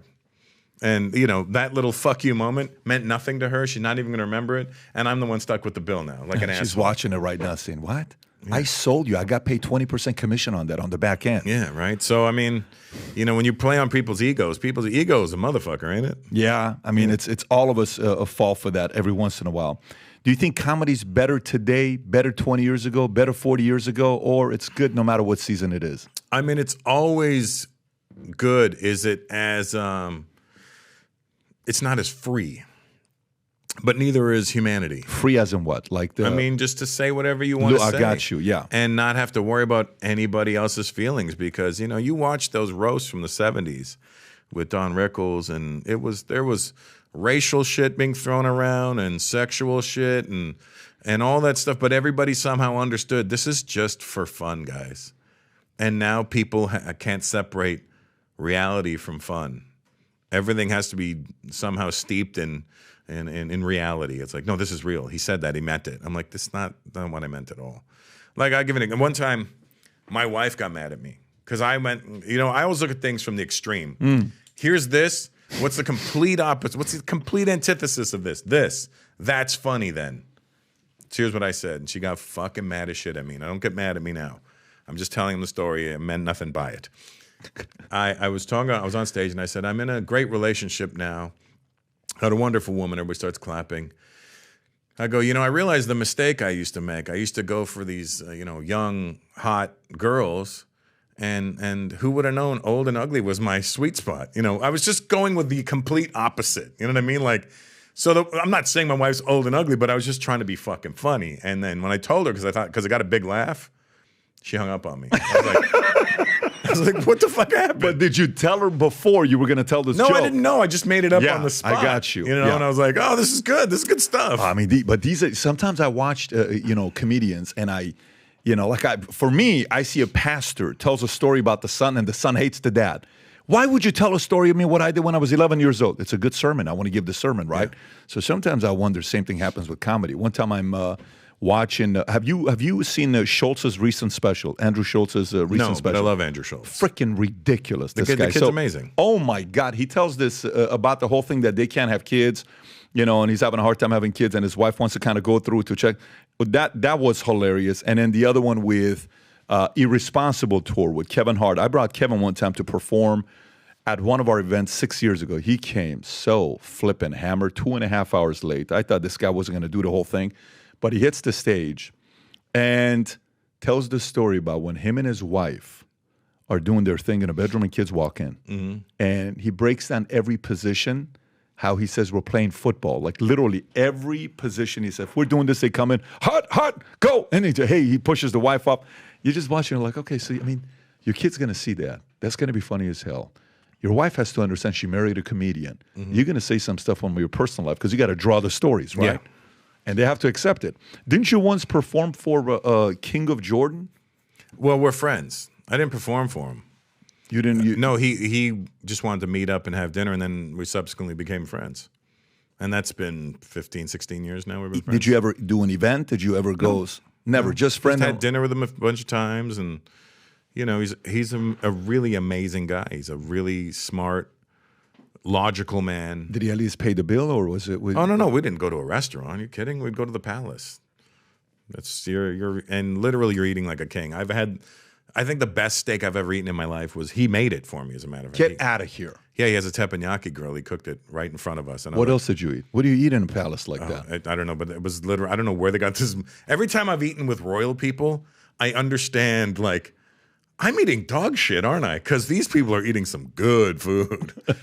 Like every single time I've had, like I've been fortunate enough to meet a few different royal people in my life, and every time I eat their food, I'm like, what the fuck am I eating out here that doesn't taste like this? Tastes amazing. Who are some of the royal people? Are these like all from the Middle East or? Pretty much, yeah. There's a lot of the Middle Eastern guys. Do they get you gifts? Like, do they get you crazy gifts afterwards or no? Sometimes. I think that's slowed down now. Yeah, the economy's kind of better. You're not going. I don't know. I've tried.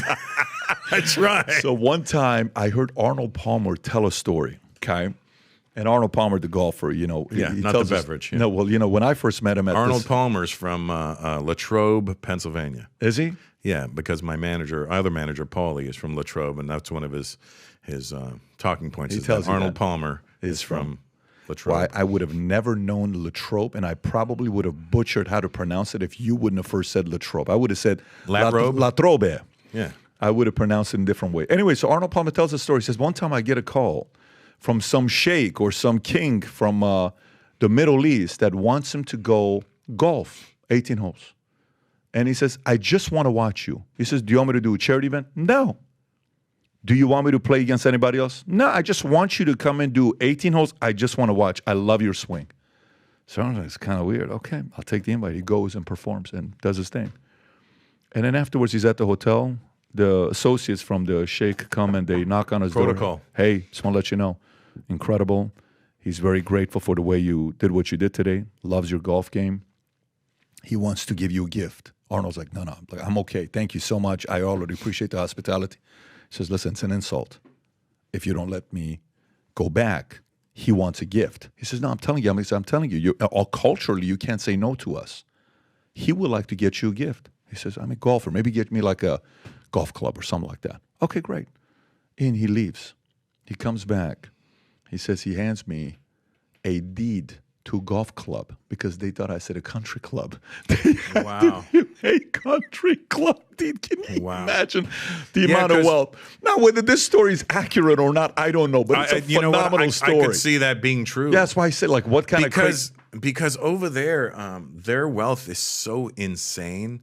And when you're like, we're not from that part of the world. So if a guy like Rob was like, oh, they want to give you a gift, you're thinking, I don't need another vase.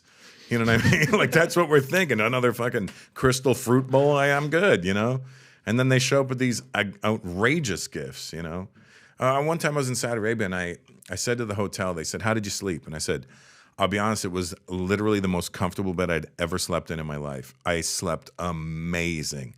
And they go, really, what part? I go, from the pillows to the bed sheets to the blanket. Everything was amazing. I slept so good. I can remember to this day how well I slept in that bed, too. Oh, well, that's great. Thank you so much. We like the feedback. Great. I pack up to leave. Yeah. I go to my room. There's a big box. I go, what's this? They go, it's the bedding and all the bed sheets. We're sending it home for you. I'm like, what the fuck? But that's what you call unreasonable hospitality, or where it's like, how do you reciprocate this? Like it's just because part of me is like, okay, I appreciate it, but I need to do something back for you now. When these guys invite you and you go sit down with them, do you kind of feel like they're having dinner with you? Like, okay, make me laugh. Is that how it is, or is it just no? You make them laugh beforehand, and then they invite you. They just want to get to know you. Yeah, I got it. Yeah. No, I mean, listen, there's certain places, when you grow up, I don't know if you heard this from your dad, but my dad would say, you think money grows on trees? In the Middle East, I think it does. Some of these places, Saudi Arabia. It doesn't grow on trees, it grows in the dirt. Yeah, they don't have a lot of trees there. That makes sense. Anyways, brother, this has been great. I hope, and I'm optimistic, that maybe in the next 3, 6, 12 months, we're going to see Russell Peters in the podcast game.